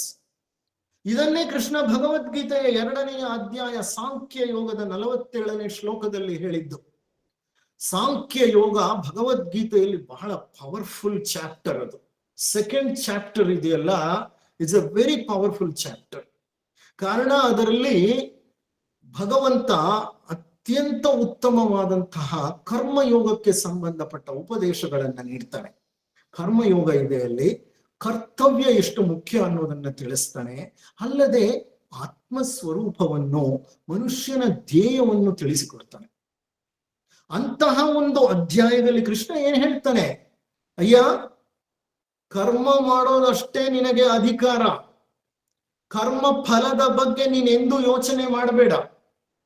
ಆ ಫಲವನ್ನ ನಿರ್ಧರಿಸುವವನು ಮತ್ತೊಬ್ಬನಿದ್ದಾನೆ, ಅದನ್ನ ವಿಧಿಗೆ ಬಿಡು. ಕರ್ಮಣ್ಯವಾಧಿಕಾರಸ್ತೆ ಮಾ ಫಲೇಶು ಕದಾಚನ ಮಾ ಕರ್ಮ ಫಲ ಹೇತುರ್ಭೂರ್ ಮಾತೆ ಸಂಗೋಸ್ತು ಕರ್ಮಣಿ. ನಿನಗೆ ಕರ್ಮ ಮಾಡ್ಲಿಕ್ಕೆ ಮಾತ್ರ ಅಧಿಕಾರವಿದೆಯಯ್ಯ. ಕರ್ಮ ಫಲದ ಬಗ್ಗೆ ಯಾಕೆ ಯೋಚನೆ ಮಾಡ್ತೀಯ? ಭವಿಷ್ಯದ ಬಗ್ಗೆ ಯಾಕೆ ಯೋಚನೆ ಮಾಡ್ತೀಯ? ಕರ್ಮ ಮಾಡಕ್ ಮಾತ್ರ ಅಧಿಕಾರ ಅಂದ್ರೆ ವರ್ತಮಾನದಲ್ಲಿ ನೀನು ಏನ್ ಮಾಡ್ಬೇಕೋ ಅದನ್ನ ಮಾಡಪ್ಪ, ಮತ್ತೇನು ನೀನು ಗಮನಿಸಿ ನೋಡ್ಬೇಡ. ನೋಡಿ, ಅನಿಶ್ಚಿತತೆ ಎದುರಾದಾಗ ನಾವು ಮಾಡ್ಬೇಕಾಗಿರೋದು ಇಷ್ಟೇ, ಕರ್ಮಣ್ಯವಾಧಿಕಾರಸ್ತೆ ಮಾ ಫಲೇಶು ಕದಾಚನ. ಇದನ್ನ ನೆನಪಿಗೆ ತಗೊಂಡು ಬರ್ಬೇಕು. ನಮ್ ಜೀವನವೆಲ್ಲ ಈ ಕರ್ಮಣ್ಯವಾಧಿಕಾರಸ್ತೆ ಮಾ ಫಲೇಶು ಕದಾಚನ ಅನ್ನುವಂತಹ ಒಂದು ಸೂತ್ರಕ್ಕೆ ಸಂಬಂಧಪಟ್ಟ ಹಾಗೆ ನಾವು ಅದನ್ನು ರೂಪಿಸಿಕೊಳ್ಳಬೇಕು. ಆಗೇನಾಗತ್ತೆ ಗೊತ್ತಾ? ಸದಾ ವರ್ತಮಾನದಲ್ಲಿದ್ದಾಗ ಯಾವ ವ್ಯತೆಯೂ ಇಲ್ಲ, ಮಾಡ್ಬೇಕಾದನ್ನ ಮಾಡ್ತಾ ಇರ್ತೀವಿ, ನಿರ್ಲಿಪ್ತರಾಗಿ ಬದುಕ್ತೀವಿ. ಯಾರೋ ಮರಣ ಹೊಂದಿದ್ರು, ದಿನಗಳ ಗಟ್ಲೆ ವರ್ಷಗಳ ಗಟ್ಲೆ ಸಂಕಟ ಪಡೋದ್ರಲ್ಲಿ ಅರ್ಥ ಇಲ್ಲ. ಆ ಸಂಕಟ ಪಡೋದ್ರಿಂದ ಮುಂದೆ ಹೋಗ್ತಿರೋ ಆತ್ಮವು ವಿಚಲಿತವಾಗಿ ಹಿಂತಿರುಗಿ ನೋಡುತ್ತಂತೆ. ಮರಣ ಹೊಂದಿದವರ ಬಗ್ಗೆ ಹೆಚ್ಚು ಯೋಚನೆ ಮಾಡಬಾರ್ದು. ಇದು ಸಾಧು ಸಂತರು ಬದುಕುವ ರೀತಿ. ನಾವು ಅವರಿಗೋಸ್ಕರ ವ್ಯಥೆ ಪಟ್ಟಾಗ ಮುಂದೆ ಹೋಗ್ತಿರೋ ಆತ್ಮಗಳು ಹಿಂದಕ್ಕೆ ಎಳೆಯಲ್ಪಡುತ್ತವೆ. We are not suppose to. ಮರಣವಾಗಲಿ, ಕಾಯಿಲೆಯಾಗಲಿ, ಅಪಘಾತವಾಗಲಿ, ರೋಗವಾಗಲಿ, ರುಜಿನವಾಗಲಿ, ಪ್ರತಿಯೊಂದನ್ನು ನಿರ್ಲಿಪ್ತವಾಗಿ ಸ್ವೀಕರಿಸಬೇಕು. ಗೆಲುವಾಗಲಿ ಸೋಲಾಗಲಿ ಮಧ್ಯಮ ಮಾರ್ಗದಲ್ಲಿ ನಡೆಯೋದೇ ಅನಿಶ್ಚಿತತೆಗೆ ಸೂತ್ರ. ಒಂದ್ ಕಡೆ ಒಬ್ಬ ಮಹಾನುಭಾವ ರಾಬಿನ್ ಶರ್ಮಾ ಅಂತ, he is an evolved soul. He has written a wonderful book called The Saint Surfer. The Saint, the Surfer, ಮತ್ತೆ ಇನ್ನೊಂದೇನೋ ಬರುತ್ತೆ title. Please look for it. I am not able to recollect the whole title. The saint surfer and the monk ಅಂತಲೋ ಏನೋ ಇದೆ. Robin Sharma ಬರೆದಂತ ಗ್ರಂಥ. ಆ ಗ್ರಂಥವನ್ನ ಅವಶ್ಯಕವಾಗಿ ಎಲ್ಲರೂ ಓದಬೇಕು. It's an I opener. If you are interested in spiritual progress and spiritual practice, you should read that book. It can change you from inside. ಆ ಗ್ರಂಥವನ್ನು ನಾನು ಹಲವಾರು ಬಾರಿ ಓದಿದ್ದೀನಿ. ಕಳೆದ ಒಂದು 15 ವರ್ಷಗಳಿಂದ ಆ ಗ್ರಂಥ ಇದೆ. ಆಗಾಗ ನನಗೆ ಯಾವುದೋ ಒಂದು ಕೆಲವು ವಿಷಯಗಳಲ್ಲಿ ಸಮಸ್ಯೆಗಳು ಉದ್ಭವವಾದಾಗ ಆ ಗ್ರಂಥವನ್ನ ತೆಗೆದುಕೊಂಡು ಹೋಗ್ತೇನೆ. ಮಂಕುತಿಮ್ಮನ ಕಗ್ಗ ತೆಗೆದುಕೊಂಡು ಓದ್ತೇನೆ. ಕಾರಣ ನನಗಲ್ಲಿ ಪರಿಹಾರ ಸಿಕ್ಕತ್ತೆ. ಅಲ್ಲಿ ಆತ ಹೇಳ್ತಾನೆ, nothing in life is sure except death, otherwise life is another name for insecurity. When this is realized, the desire for security simply vanishes. ಜೀವನದ ಮತ್ತೊಂದು ಹೆಸರೇ ಅಭದ್ರತೆ ಅಂತ ಅರ್ಥ ಮಾಡ್ಕೊಂಡಿದ್ದೆ. ಆದ್ರೆ ಅಭದ್ರತೆಯ ಭಯನೇ ನಿನಗೆ ಪರಿಹಾರವಾಗ್ಬಿಡುತ್ತೆ. Accepting insecurity means becoming free of it. Accept insecurity and you become free of it. Uncertainty will stay in the mind because that is its nature. Don't worry about it. Go to meditation. ನೋಡಿ, ಈ ಅಭದ್ರತೆಯಾಗ್ಲಿ ಅನಿಶ್ಚಿತತೆಯಾಗ್ಲಿ ಮನಸ್ಸಿನಲ್ಲೇ ಆತಂಕವನ್ನು, ದುಗುಡವನ್ನು, ಕಳವಳವನ್ನು, ಚಿಂತೆಯನ್ನು, ವ್ಯತೆಯನ್ನು ಉಂಟು ಮಾಡೋದು. ನಾನು ಮನಸ್ಸಲ್ಲ. I am not my mind. ನಾನು ನನ್ನ ಭಾವನೆಗಳಲ್ಲ, ನಾನು ನನ್ನ ಯೋಚನೆಗಳಲ್ಲ, ನಾನು ಈ ಶರೀರವಲ್ಲ. ನಾನು ಇವೆಲ್ಲವನ್ನೂ ಮೀರಿದ ಆತ್ಮಸ್ವರೂಪಿ ಅನ್ನುವಂಥ ಭಾವದಲ್ಲಿ ನೆಲೆಸಿದ್ದೆ. ಆದರೆ ಆತಂಕ ಉಂಟಾಗೋದು ಮನಸ್ಸಿನಲ್ಲಿ. ನಾನು ಮನಸ್ಸಲ್ಲ ಅನ್ನೋದನ್ನ ನಾನು ಅರ್ಥ ಮಾಡ್ಕೊಂಡ್ರೆ, ನಾನು ಆತ್ಮಸ್ವರೂಪಿ, ನಾನು ಈ ಎಲ್ಲವನ್ನೂ ಮೀರಿದ ಆತ್ಮ ಅಂತ ನಾನು ಅರ್ಥ ಮಾಡ್ಕೊಂಡಾಗ, ಮನಸ್ಸೇ ನಾನಲ್ಲದೆ ಇರುವಾಗ ಮನಸ್ಸಿನಲ್ಲಿ ಉತ್ಪತ್ತಿಯಾಗುವಂತ ಚಿಂತೆ, ವ್ಯತೆ, ಆತಂಕ, ದುಗುಡ ನನ್ನ ಮೇಲೆ ಯಾವ ಪರಿಣಾಮವನ್ನು ಬೀರುತ್ತೆ ಹೇಳಿ? When you live with the notion that you are a soul and you are beyond this physical body, mental body and emotional body, why will mind affect you? ಮನಸ್ಸಿಗೆ ಅತೀತವಾದಂತಹ ಒಂದು ಪರಮಾತ್ಮನ ಜ್ಯೋತಿ ನಾನು ಅನ್ನೋದನ್ನ ಅರ್ಥ ಮಾಡ್ಕೊಂಡಾಗ ಮನಸ್ಸು ನಮ್ಮನ್ನೇನು ಕಾಡುತ್ತೆ? ಖಂಡಿತ ಕಾಡೋದಿಲ್ಲ. ನಾನು ಮನಸ್ಸಲ್ಲ ಅನ್ನುವುದಾದರೆ ಮನಸ್ಸಿನಲ್ಲಿ ಸೃಷ್ಟಿಯಾದ ಅಭದ್ರತೆ ಎಲ್ಲಿದೆ? ಎಲ್ಲವೂ ಭ್ರಮೆ. ಹಾಗಾಗಿ ಅಭದ್ರತೆಯೊಡನೆ ಹೊಡೆದಾಡಬೇಡಿ. ಅಭದ್ರತೆ ಅಂದ್ರೆ ಏನು? ಏನೋ ಇನ್ಸೆಕ್ಯೂರಿಟಿ. ಮನೆ ಇದೆ, ಸಂಪಾದನೆ ಇದೆ, ರಿಟೈರ್ಮೆಂಟ್ ಬೆನಿಫಿಟ್ ಇದೆ, ಮನೇಲಿ ಕಾರ್ ಇದೆ, ಬೇಕಾದಂತಹ ಆಳು ಕಾಳುಗಳಿದ್ದಾರೆ, ಆದ್ರೂ ಆತಂಕ, ಯಾವುದೋ ಒಂದು ಇನ್ಸೆಕ್ಯೂರಿಟಿ, ನನ್ನಲ್ಲಿ ಏನೋ ಒಂದು ಕೊರತೆ. Insecurity means inadequacy. ಏನೋ ಒಂದರ ಕೊರತೆಯನ್ನ ನಾನು ಅನುಭವಿಸ್ತೇನೆ. ಮುಂದೇನಾಗತ್ತೋ ಅಂತ ಭಯ ಪಡ್ತೇನೆ. ಎಲ್ಲ ಇರೋವ್ರೆ ನಾವು ಹಿಂಗ್ ಭಯ ಪಟ್ರೆ, ಇಲ್ಲದೆ ಇರುವಂತಹ ವ್ಯಕ್ತಿಗಳು ಪಾಪ ಏನಾಗ್ಬೇಕು ಅವ್ರುಗಳು ಹೇಳಿ? Why insecurity? When God has blessed you with the basic minimum requirements of life, live the life as it comes. ಆದ್ರೆ ನಮ್ಮ ಸಮಸ್ಯೆ ಏನಂದ್ರೆ ಅಭದ್ರತೆ. ಪ್ರತಿ ಜಾಗದಲ್ಲಿ ಅಭದ್ರತೆ. ಅಲ್ಲದೆ ಎಲ್ಲೋ ನಾನು ಸೆಟ್ಲ್ ಆಗ್ಬೇಕು, ಎಲ್ಲೋ ನಾನು ಸೆಟ್ಲ್ ಆಗ್ಬೇಕು, ನಾನು ಇನ್ನೂ ಸೆಟ್ಲ್ ಆಗಿಲ್ಲ. ಇದು ಹದಿವಯಸ್ಸಿನ ಹುಡುಗರು ಮತ್ತು ಮಧ್ಯ ವಯಸ್ಸಿನ ಮನುಷ್ಯರ ಸಂಗತಿ. They always keeps telling I want to settle. ಅಂದ್ರೆ ಅರ್ಥ ಏನು? I have an insecurity that I may not settle. Or when will I settle? What do you mean by settle? What do you mean by settling? Settling ಅಂದ್ರೆ ಅರ್ಥ ಏನು ಕೇಳಿ ಎಲ್ಲಾರನು. Sir ನಾನು ಓದ್ಬಿಟ್ಟು ಇಂಜಿನಿಯರ್ ಆಗ್ಬಿಡ್ತೀನಿ ಸರ್, ಸೆಟ್ಲ್ ಆಗ್ಬಿಡ್ತೀನಿ sir. Engineer ಆದ್ಮೇಲೆ ಕೇಳಿ ಕೆಲಸ ಸಿಕ್ಬಿಡಿ ಸರ್, ಕೆಲಸ ಸಿಕ್ಬಿಡ್ಲಿ ಸರ್, ಸೆಟ್ಲ್ ಆಗ್ಬಿಡ್ತೀನಿ ಸರ್. ಕೆಲಸ ಸಿಕ್ಬಿಡ್ಲಿ ಕೇಳಿ, ಸರ್ ಸಂಬಳ ಕಡಿಮೆ ಸರ್, ಸಂಬಳ ಜಾಸ್ತಿ ಆಗ್ಲಿ ಸರ್, ಸೆಟ್ಲ್ ಆಗ್ಬಿಡ್ತೀನಿ. ಸಂಬಳ ಜಾಸ್ತಿ ಆಗ್ಲಿ ಕೇಳಿ, ಸರ್ ಮದ್ವೆ ಆಗಿಲ್ಲ ಸರ್, ಮದ್ವೆ ಆಗ್ಬಿಟ್ಟು ಸೆಟ್ಲ್ ಆಗ್ಬಿಡ್ತೀನಿ. ಮದ್ವೆ ಆದ್ಮೇಲೆ ಕೇಳಿ, ಸರ್ ಯಾಕೋ ಮಕ್ಕಳಾಗ್ಲಿಲ್ಲ, ಅದೇ ಚಿಂತೆ ಆಗ್ಬಿಟ್ಟಿದೆ ಸರ್, ಮಕ್ಕಳಾದ್ಮೇಲೆ ಸೆಟ್ಲ್ ಆಗ್ತೀನಿ. ಇನ್ ಮಕ್ಕಳಾದ್ಮೇಲೆ ಸೆಟ್ಲ್ಮೆಂಟ್ ಎಲ್ಲಿಂದ ಬಂತು ಹೇಳಿ? ಸೆಟಲ್ಮೆಂಟೇ ಇಲ್ಲ. ಈ ಮರ್ತ್ಯ ಲೋಕ ಅನ್ನೋದು ಎಂತ ಲೋಕ ಅಂದ್ರೆ ನಾವು ಬರ್ತಿರ್ಬೇಕು, ಹೋಗ್ತಿರ್ಬೇಕು. ಇದು ಸೆಟ್ಲ್ ಆಗೋ ಜಾಗ ಅಲ್ಲ. Who said earth is a place where you have come to settle? ಹಾಗೇನಾದ್ರೂ ಸೆಟ್ಲ್ ಆಗ್ತೀನಿ ಅಂತ ಅನ್ಕೊಂಡ್ರೆ ನಾವು ಮೂರ್ಖರು. ಆ ಸೆಟ್ಲ್ ಆಗ್ತೀನಿ ಅಂತ ಅನ್ನೋದು ಯಾಕೆ ಗೊತ್ತಾ? ಏನೋ ಅಭದ್ರತೆ ನಮ್ಮನ್ನು ಕಾಡ್ತಾ ಇದೆ. You want to settle at a place where settlement is impossible. You want to settle at a place where settlement is impossible. Tell me who has settled on earth? Everybody came here to exit. ಬಂದವರೆಲ್ಲ ಇಲ್ಲಿಂದ ನಿರ್ಗಮಿಸಲಿಕ್ಕೆ ಬಂದ್ರೆ ಹೊರತು ಯಾರು settle ಆಗ್ಲಿಕ್ಕೆ ಇಲ್ಲಿಗೆ ಬಂದಿಲ್ಲ. ಹಾಗಿರುವಾಗ ಯಾಕೆ ಅಭದ್ರತೆಯನ್ನ ಸೃಷ್ಟಿಸಿಕೊಳ್ತೀರಿ? ಇಂದಲ್ಲ ನಾಳೆ ಧೂಳಿನಿಂದ ಹುಟ್ಟಿದಂತ ಈ ಶರೀರ ಧೂಳಿಗೆ ಸೇರ್ಲೇಬೇಕು. ಹಾಗಿರುವಾಗ what do you mean by settlement? ಪರಮಾತ್ಮ ಏನು ಒದಗಿಸಿಕೊಟ್ಟಿದ್ದಾನೋ ಅದರಲ್ಲಿ ಸಂತೃಪ್ತವಾದ ಜೀವನವನ್ನ ನಡೆಸಲಿಕ್ಕೆ ನಮಗೆ ಸಾಧ್ಯವಿಲ್ವಾ? ಖಂಡಿತ ಸಾಧ್ಯ ಇದೆ. ಆದರೆ ನಮ್ಮಲ್ಲಿ ಆ ಸಂತೃಪ್ತಿ ಬರ್ತಾ ಇಲ್ಲ. ಗಮನಿಸಿ ನೋಡಿ, ಬುದ್ಧರು ಏನ್ ಮಾಡಿದ್ರು? ರಾತ್ರೋರಾತ್ರಿ ಅರಮನೆಯನ್ನು, ಸಕಲ ಸಂಪತ್ತನ್ನು ತ್ಯಜಿಸಿ ಪತ್ನಿಯಾದ ಯಶೋಧರೆಯನ್ನು, ಮಗನಾದ ರಾಹುಲನನ್ನು ಕೊನೆಯ ಬಾರಿ ನೋಡಿ ಸತ್ಯದ ಹುಡುಕಾಟದಲ್ಲಿ ಜ್ಞಾನವನ್ನ ಅರಸುತ್ತಾ ಅಡವಿಗಳಿಗೆ ಹೊರಟೇ ಬಿಟ್ರು. ಎಲ್ಲವನ್ನೂ ತ್ಯಜಿಸಿಬಿಟ್ರು. ಗತ ಅಂದ್ರೆ ಭೂತಕಾಲವನ್ನ ತೊರೆದು ಬಿಟ್ರು. ಅವರು ಅಡವಿಗಳಲ್ಲಿ ಸಂಚರಿಸಿ ಜ್ಞಾನೋದಯದ ನಂತರ ಬೋಧನೆಗಳನ್ನ ನೀಡುತ್ತಾ ಶ್ರಾವಸ್ತಿಗೆ ಬಂದರು. ಬುದ್ಧ ಅರಮನೆ ತೊರೆದು ಹೋದದ್ದು ಬುದ್ಧನ ತಂದೆಯಾದ ಶುದ್ಧೋಧನನಿಗೆ ಬಹಳ ವ್ಯಥೆ ಆಗೋಯ್ತು. ಬಹಳ ಪ್ರೀತಿಯಿಂದ ಮಗನನ್ನ ಸಾಕಿ ಬೆಳೆಸಿದ್ರು. ಆತ ತನ್ನಂತೆ ಮುಂದೆ ಮಹಾರಾಜನಾಗ್ತಾನೆ ಅಂತ ಅನ್ಕೊಂಡಿದ್ರು. ಆದ್ರೆ ಬುದ್ಧ ಲೌಕಿಕದಲ್ಲಿ ಮಹಾರಾಜನಾಗ್ಲಿಕ್ಕೆ ಹುಟ್ಟಿರ್ಲಿಲ್ಲ. ಬುದ್ಧ ಅಧ್ಯಾತ್ಮದಲ್ಲಿ ಮಹಾರಾಜನಾಗ್ಲಿಕ್ಕೆ ಹುಟ್ಟಿದ್ದ. ಆತ ತನ್ನ ದಾರಿಯನ್ನ ಹಿಡಿದು ಎಲ್ಲವನ್ನೂ ತ್ಯಜಿಸಿ ಹೊರಟೇ ಬಿಟ್ಟ. ಹೊರಟು ಜ್ಞಾನೋದಯದ ನಂತರ ಬೋಧನೆಗಳನ್ನ ನೀಡ್ತಾ ಶ್ರಾವಸ್ತಿಗೆ ಬರ್ತಾನೆ.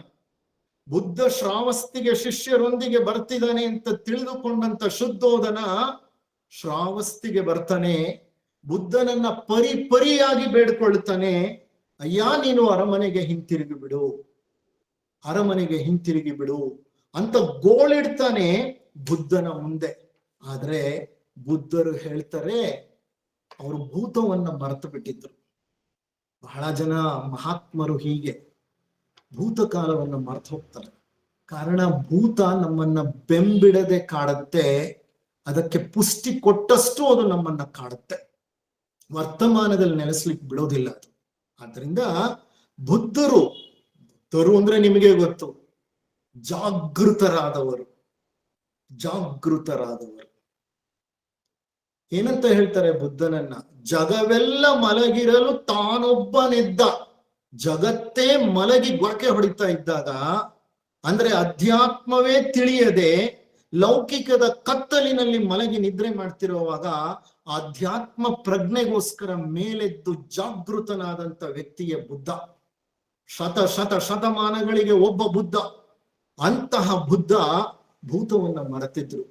ಅವ್ರ ತಂದೆಗೆ ಹೇಳ್ತಾರೆ, ಪ್ರಜ್ಞೆಯ ಪ್ರವಾಹದಲ್ಲಿ ನಾ ಬಹಳ ಮುಂದೆ ನಡೆದು ಹೋಗಿದ್ದೇನೆ, ಯಾವುದೇ ಕಾರಣಕ್ಕೂ ಹಿಂತಿರುಗಲು ಸಾಧ್ಯವಿಲ್ಲ.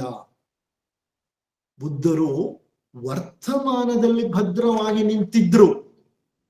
ಅವರಿಗೆ ಭವಿಷ್ಯದ ಚಿಂತೆಯೂ ಇಲ್ಲ, ಗತದ ನೆನಪೂ ಇಲ್ಲ. ಅಂತ ಜೀವನವನ್ನು ಅವರು ನಡೆಸಿದ್ರು. ಅದು ಉತ್ತಮವಾದಂತ ಜೀವನ. ಅಂತಹ ಜೀವನವೇ ಅನಿಶ್ಚಿತತೆ ಮತ್ತು ಅಭದ್ರತೆಗೆ ಪರಿಹಾರ. ಮಂಕುತಿಮ್ಮನ ಕಗ್ಗದಲ್ಲಿ ಡಿ.ವಿ. ಗುಂಡಪ್ಪನವರು ಒಂದು ಸುಂದರವಾದ ಕಗ್ಗವನ್ನ ನೀಡ್ತಾರೆ. ಅನಿಶ್ಚಿತತೆಯನ್ನ, ಅಭದ್ರತೆಯನ್ನ ಎದುರಿಸುವ ವಿಧಾನ. ಈ ಅನಿಶ್ಚಿತತೆ, ಅಭದ್ರತೆಯನ್ನ ಎದುರಿಸುವ ಹಂತದಲ್ಲಿ ಮನುಷ್ಯನ ಪ್ರಜ್ಞೆ ಬೆಳೆಯುತ್ತೆ. ಮನುಷ್ಯ ಆಂತರಿಕವಾಗಿ ಬೆಳೀತಾನೆ. ಅವನಲ್ಲಿರುವಂತ ಅಧ್ಯಾತ್ಮ ಶಕ್ತಿ ಅಭಿವೃದ್ಧಿಯನ್ನ ಹೊಂದುತ್ತಾನೆ. ಅನಿಶ್ಚಿತತೆಗಳ ಮಧ್ಯೆ ಮನುಷ್ಯ ಪಕ್ವವಾಗ್ತಾ ಹೋಗ್ತಾನೆ, ಪ್ರಬುದ್ಧನಾಗ್ತಾ ಹೋಗ್ತಾನೆ. ಹಾಗಾಗಿ ಅನಿಶ್ಚಿತತೆಗಳು ಮತ್ತು ಅಭದ್ರತೆಗಳು ನನ್ನನ್ನ ಇನ್ನಷ್ಟು ಮತ್ತಷ್ಟು ನನ್ನನ್ನ ಎದುರಾಗಲಿ ಅಂತ ಕೇಳ್ಕೋಬೇಕು. ಯಾಕೆಂದ್ರೆ ಅಂತ ಸಂದಿಗ್ಧ ಪರಿಸ್ಥಿತಿಗಳು ಬಂದಾಗ್ಲೇ ಮನುಷ್ಯ ಎತ್ತರಕ್ಕೆ ಬೆಳೆಯೋದು. ಅರ್ಜುನ ಭಗವದ್ಗೀತೆಯ ಸಂದಿಗ್ಧ ಸ್ಥಿತಿಯಲ್ಲಿ ಏನು ಮಾಡಬೇಕು ಅನ್ನೋದು ತೋಚದೆ, ಇದರಿಂದ ಪರಿಣಾಮ ಏನು ಉಂಟಾಗತ್ತೆ ಅನ್ನೋದು ಗೊತ್ತಾಗದೆ ವಿಪರೀತ ನರಳ್ತಾ ಇದ್ದಾಗ ಶ್ರೀಕೃಷ್ಣ ಪರಮಾತ್ಮ ನೀಡಿದ ಸಂದೇಶ ಆತನ ಪ್ರಜ್ಞೆಯನ್ನ ಉನ್ನತ ಮಟ್ಟಕ್ಕೆ ಕರ್ಕೊಂಡು ಹೋಯ್ತು. ಹಾಗಾಗಿ ಸುಖಮಯ ಜೀವನವನ್ನ ನಾವು ಬಯಸಬಾರದು. ನಮ್ಮ ಅನುಕೂಲಕರ ಕ್ಷೇತ್ರವನ್ನ ತೊರೆದು, ಅಂದ್ರೆ ಕಂಫರ್ಟ್ ಝೋನ್ ಅಂತ ನಾವೇನ್ ಕ್ರಿಯೇಟ್ ಮಾಡ್ಕೊಂಡಿದೀವಿ, ಆ ಕಂಫರ್ಟ್ ಝೋನ್ ನಿಂದ ಹೊರ ಬರಬೇಕು. ಆ ಕಂಫರ್ಟ್ ಝೋನ್ ಯಾಕೆ ಕ್ರಿಯೇಟ್ ಮಾಡ್ಕೊಂಡಿದೀವಿ? ನಮ್ಗೆ ಅನಿಶ್ಚಿತತೆ ಬೇಡ, ಅಭದ್ರತೆ ಬೇಡ, ಅದಕ್ಕೋಸ್ಕರ ಒಂದು ಕಂಫರ್ಟ್ ಝೋನ್ ಮಾಡ್ಕೊಂಡಿದೀನಿ. ಆದ್ರೆ ಆ ಕಂಫರ್ಟ್ ಝೋನ್ ಎಂದಿಗೂ ಕಂಫರ್ಟ್ ಝೋನ್ ಅಲ್ಲ. ಜೀವನದ ಘಟನೆಗಳ ಮಧ್ಯೆ ಹೊರಬರಲೇಬೇಕು. ಆ ಕಂಫರ್ಟ್ ಝೋನ್ ಇಂದ ಹೊರಬಂದು ಅನಿಶ್ಚಿತತೆಯನ್ನ ನಾವು ಎದುರಿಸ್ಬೇಕು. ಅವಾಗಲೇ ನಮ್ಮಲ್ಲಿನ ಆಂತರಿಕ ಶಕ್ತಿ ಬೆಳೆಯೋದು. ಕಗ್ಗದ ಈ ಒಂದು ಪದ್ಯವನ್ನ ನಿಮ್ ಮುಂದೆ ಹೇಳಿ ನಾನು ಈ ಉಪನ್ಯಾಸವನ್ನ ಮುಕ್ತಾಯ ಮಾಡ್ತೀನಿ. ಕಗ್ಗದಲ್ಲಿ ಡಿ ವಿ ಗುಂಡಪ್ಪನವ್ರು ಹೇಳ್ತಾರೆ, ಜೀವನ ಹೇಗಿರ್ಬೇಕಂದ್ರೆ, ಇರುವ ಕೆಲಸವ ಮಾಡು ಕಿರಿದೆನದೆ ಮನವಿಟ್ಟು, ದೊರೆತುದ ಹಸಾದವೆಂದುಣ್ಣು ಗೊಣಗಿಡದೆ, ಧರಿಸು ಲೋಕದ ಭರವ ಪರಮಾರ್ಥವನು ಬಿಡದೆ, ಹೊರಡು ಕರೆ ಬರಲ್ ಅಳದೆ ಮಂಕುತಿಮ್ಮ. 4 ಸಾಲಿನಲ್ಲಿ ಜೀವನಕ್ಕೆ ಬೇಕಾದಂತಹ ಉಪದೇಶವನ್ನ ಎಷ್ಟು ಚೆನ್ನಾಗಿ ಸೆರೆ ಹಿಡಿದಿದ್ದಾರೆ ಆ ಮಹಾಪುರುಷ ಡಿ ವಿ ಗುಂಡಪ್ಪನವರು. ನೋಡಿ ಏನ್ ಹೇಳ್ತಿದ್ದಾರೆ ಅವರು, ಇರುವ ಕೆಲಸವ ಮಾಡು ಕಿರಿದೆನದೆ ಮನವಿಟ್ಟು. ಅಯ್ಯ, ಭಗವಂತ ನಿನ್ಗೆ ಏನ್ ಕೆಲಸ ಕೊಟ್ಟಿದಾನೋ ಅದನ್ನ ಮನಸ್ಸಿಟ್ಟು ಮಾಡು. ಇದು ಕಿರಿದಾದ ಕೆಲಸ ಅಂತ ಅನ್ಬೇಡ. ಯಾವುದೇ ಕೆಲಸ ಇರ್ಲಿ ಅದನ್ನ ನೀನು ಮನಸ್ಸಿಟ್ಟು ಮಾಡು. ದೊರೆತುದ ಹಸಾದವೆಂದುಣ್ಣು ಗೊಣಗಿಡದೆ, ನಿನಗೇನು ದೊರೆಯುತ್ತೋ, ನಿನಗೆ ಪ್ರತಿಫಲವಾಗಿ ಏನು ಸಿಕ್ಕುತ್ತೋ ಅದನ್ನ ಭಗವಂತನ ಪ್ರಸಾದ ಅಂತ ಹೇಳ್ತಾ ಅನುಭವಿಸು, ಗೊಣಗಬೇಡ. ಇದು ನನಗೆ ಕಡಿಮೆ ಬಂತು, ಜಾಸ್ತಿ ಬಂತು, ಇವೆಲ್ಲ ಲೆಕ್ಕಾಚಾರ ಬೇಡ. ನಿನಗೇನ್ ಸಿಕ್ತೋ ಅದನ್ನ ಗುಣಗಾಡಬೇಡ. ಭಗವಂತನ ಪ್ರಸಾದ ಸ್ವಲ್ಪ ಸಿಕ್ಕಿದ್ರೂ ಭಗವಂತನ ಪ್ರಸಾದನ ನಾವು ಪ್ರಸಾದ ಅಂತಲೇ ಭಕ್ತಿಯಿಂದ ಸ್ವೀಕರಿಸೋದಿಲ್ವಾ? ಹಾಗೆ ಸ್ವೀಕರಿಸು. ಧರಿಸು ಲೋಕದ ಭರವ. ಈ ಲೋಕ ಹಲವಾರು ತಾಪತ್ರಯಗಳ ಕ್ಷೇತ್ರ, ಹಲವಾರು ಸಮಸ್ಯೆಗಳ ಕ್ಷೇತ್ರ. ಹಲವಾರು ಕಡೆಗಳಿಂದ ನಿನಗೆ ಸಮಸ್ಯೆಗಳು ಉದ್ಭವವಾಗಿ ಬರ್ತದೆ. ಸಂಸಾರವೇ ಸಮಸ್ಯೆಗಳನ್ನ ಕೊಡಬಹುದು, ಹೊರಗಿನ ಜನರೇ ಕೊಡಬಹುದು, ನಿನ್ ಕೆಲಸದ ಮಾಡ್ತಿರೋ ಜಾಗದಲ್ಲಿರೋ ಜನರೇ ಕೊಡಬಹುದು. ಒಟ್ಟಿನಲ್ಲಿ ಲೋಕ ಅನ್ನೋದು ಹಲವಾರು ಸಮಸ್ಯೆಗಳನ್ನ ನಿನಗೆ ಸೃಷ್ಟಿ ಮಾಡುತ್ತೆ. ಧರಿಸು ಲೋಕದ ಭರವ. ಎಲ್ಲ ಸಮಸ್ಯೆಗಳನ್ನು ಎದುರಿಸು. ಹೇಗೆ ಎದುರಿಸೋದು? ಪರಮಾರ್ಥವನ್ನು ಬಿಡದೆ. ಪರಮಾರ್ಥವನ್ನ ಬಿಡಬೇಡ, ಪರಮಾತ್ಮನನ್ನ ಮರಿಬೇಡ. ಹೊರಡು ಕರೆ ಬರಲ್ ಅಳದೆ ಮಂಕುತಿಮ್ಮ. ಅಪ್ಪ, ಇಂಥ ಜೀವನ ನಡೆಸೋ, ಹೆದರಬೇಡ. ಒಂದಲ್ಲ ಒಂದು ದಿವಸ ನಿನಗೆ ಕರೆ ಬರುತ್ತೆ, ವೀಸಾ ಬರುತ್ತೆ, ಕಾಲ್ ಬರುತ್ತೆ. ಆ ಕಾಲ್ ಬಂದಾಗ ಎದ್ದು ಸೀದಾ ಹೊರಡು ಮೃತ್ಯುವೆಂಬ ನಿನ್ನ ಸ್ನೇಹಿತನ ಜೊತೆ. ಆ ಮೃತ್ಯು ದೇವ ನಿನಗೆ 100,000 ಜನ್ಮಗಳಿಂದ ಮಿತ್ರ. ನಿನ್ನನ್ನ ಪ್ರತಿ ಬಾರಿ ಕೊಂಡೊಯ್ದವನು ಅವನೇ. ಅವನು ಬರ್ತಾನೆ, ಅವನ ಹೆಗಲ ಮೇಲೆ ಕೈ ಹಾಕೊಂಡು, oh my friend, I am with you, take me wherever you want ಅಂತ ಹೇಳ್ತಾ ನಗನಗುತ್ತಾ ಹೊರಟು ಬಿಡು ಈ ಜೀವನವನ್ನ ಮುಗಿಸಿ. ನೋಡಿ ಎಷ್ಟು ಸುಂದರವಾದಂತಹ ಒಂದು ವಿಚಾರವನ್ನ ಡಿ ವಿ ಗುಂಡಪ್ಪನವರು 4 ಸಾಲುಗಳಲ್ಲಿ ನಮ್ಮೊಡನೆ ಹಂಚ್ಕೊಳ್ತಾರೆ.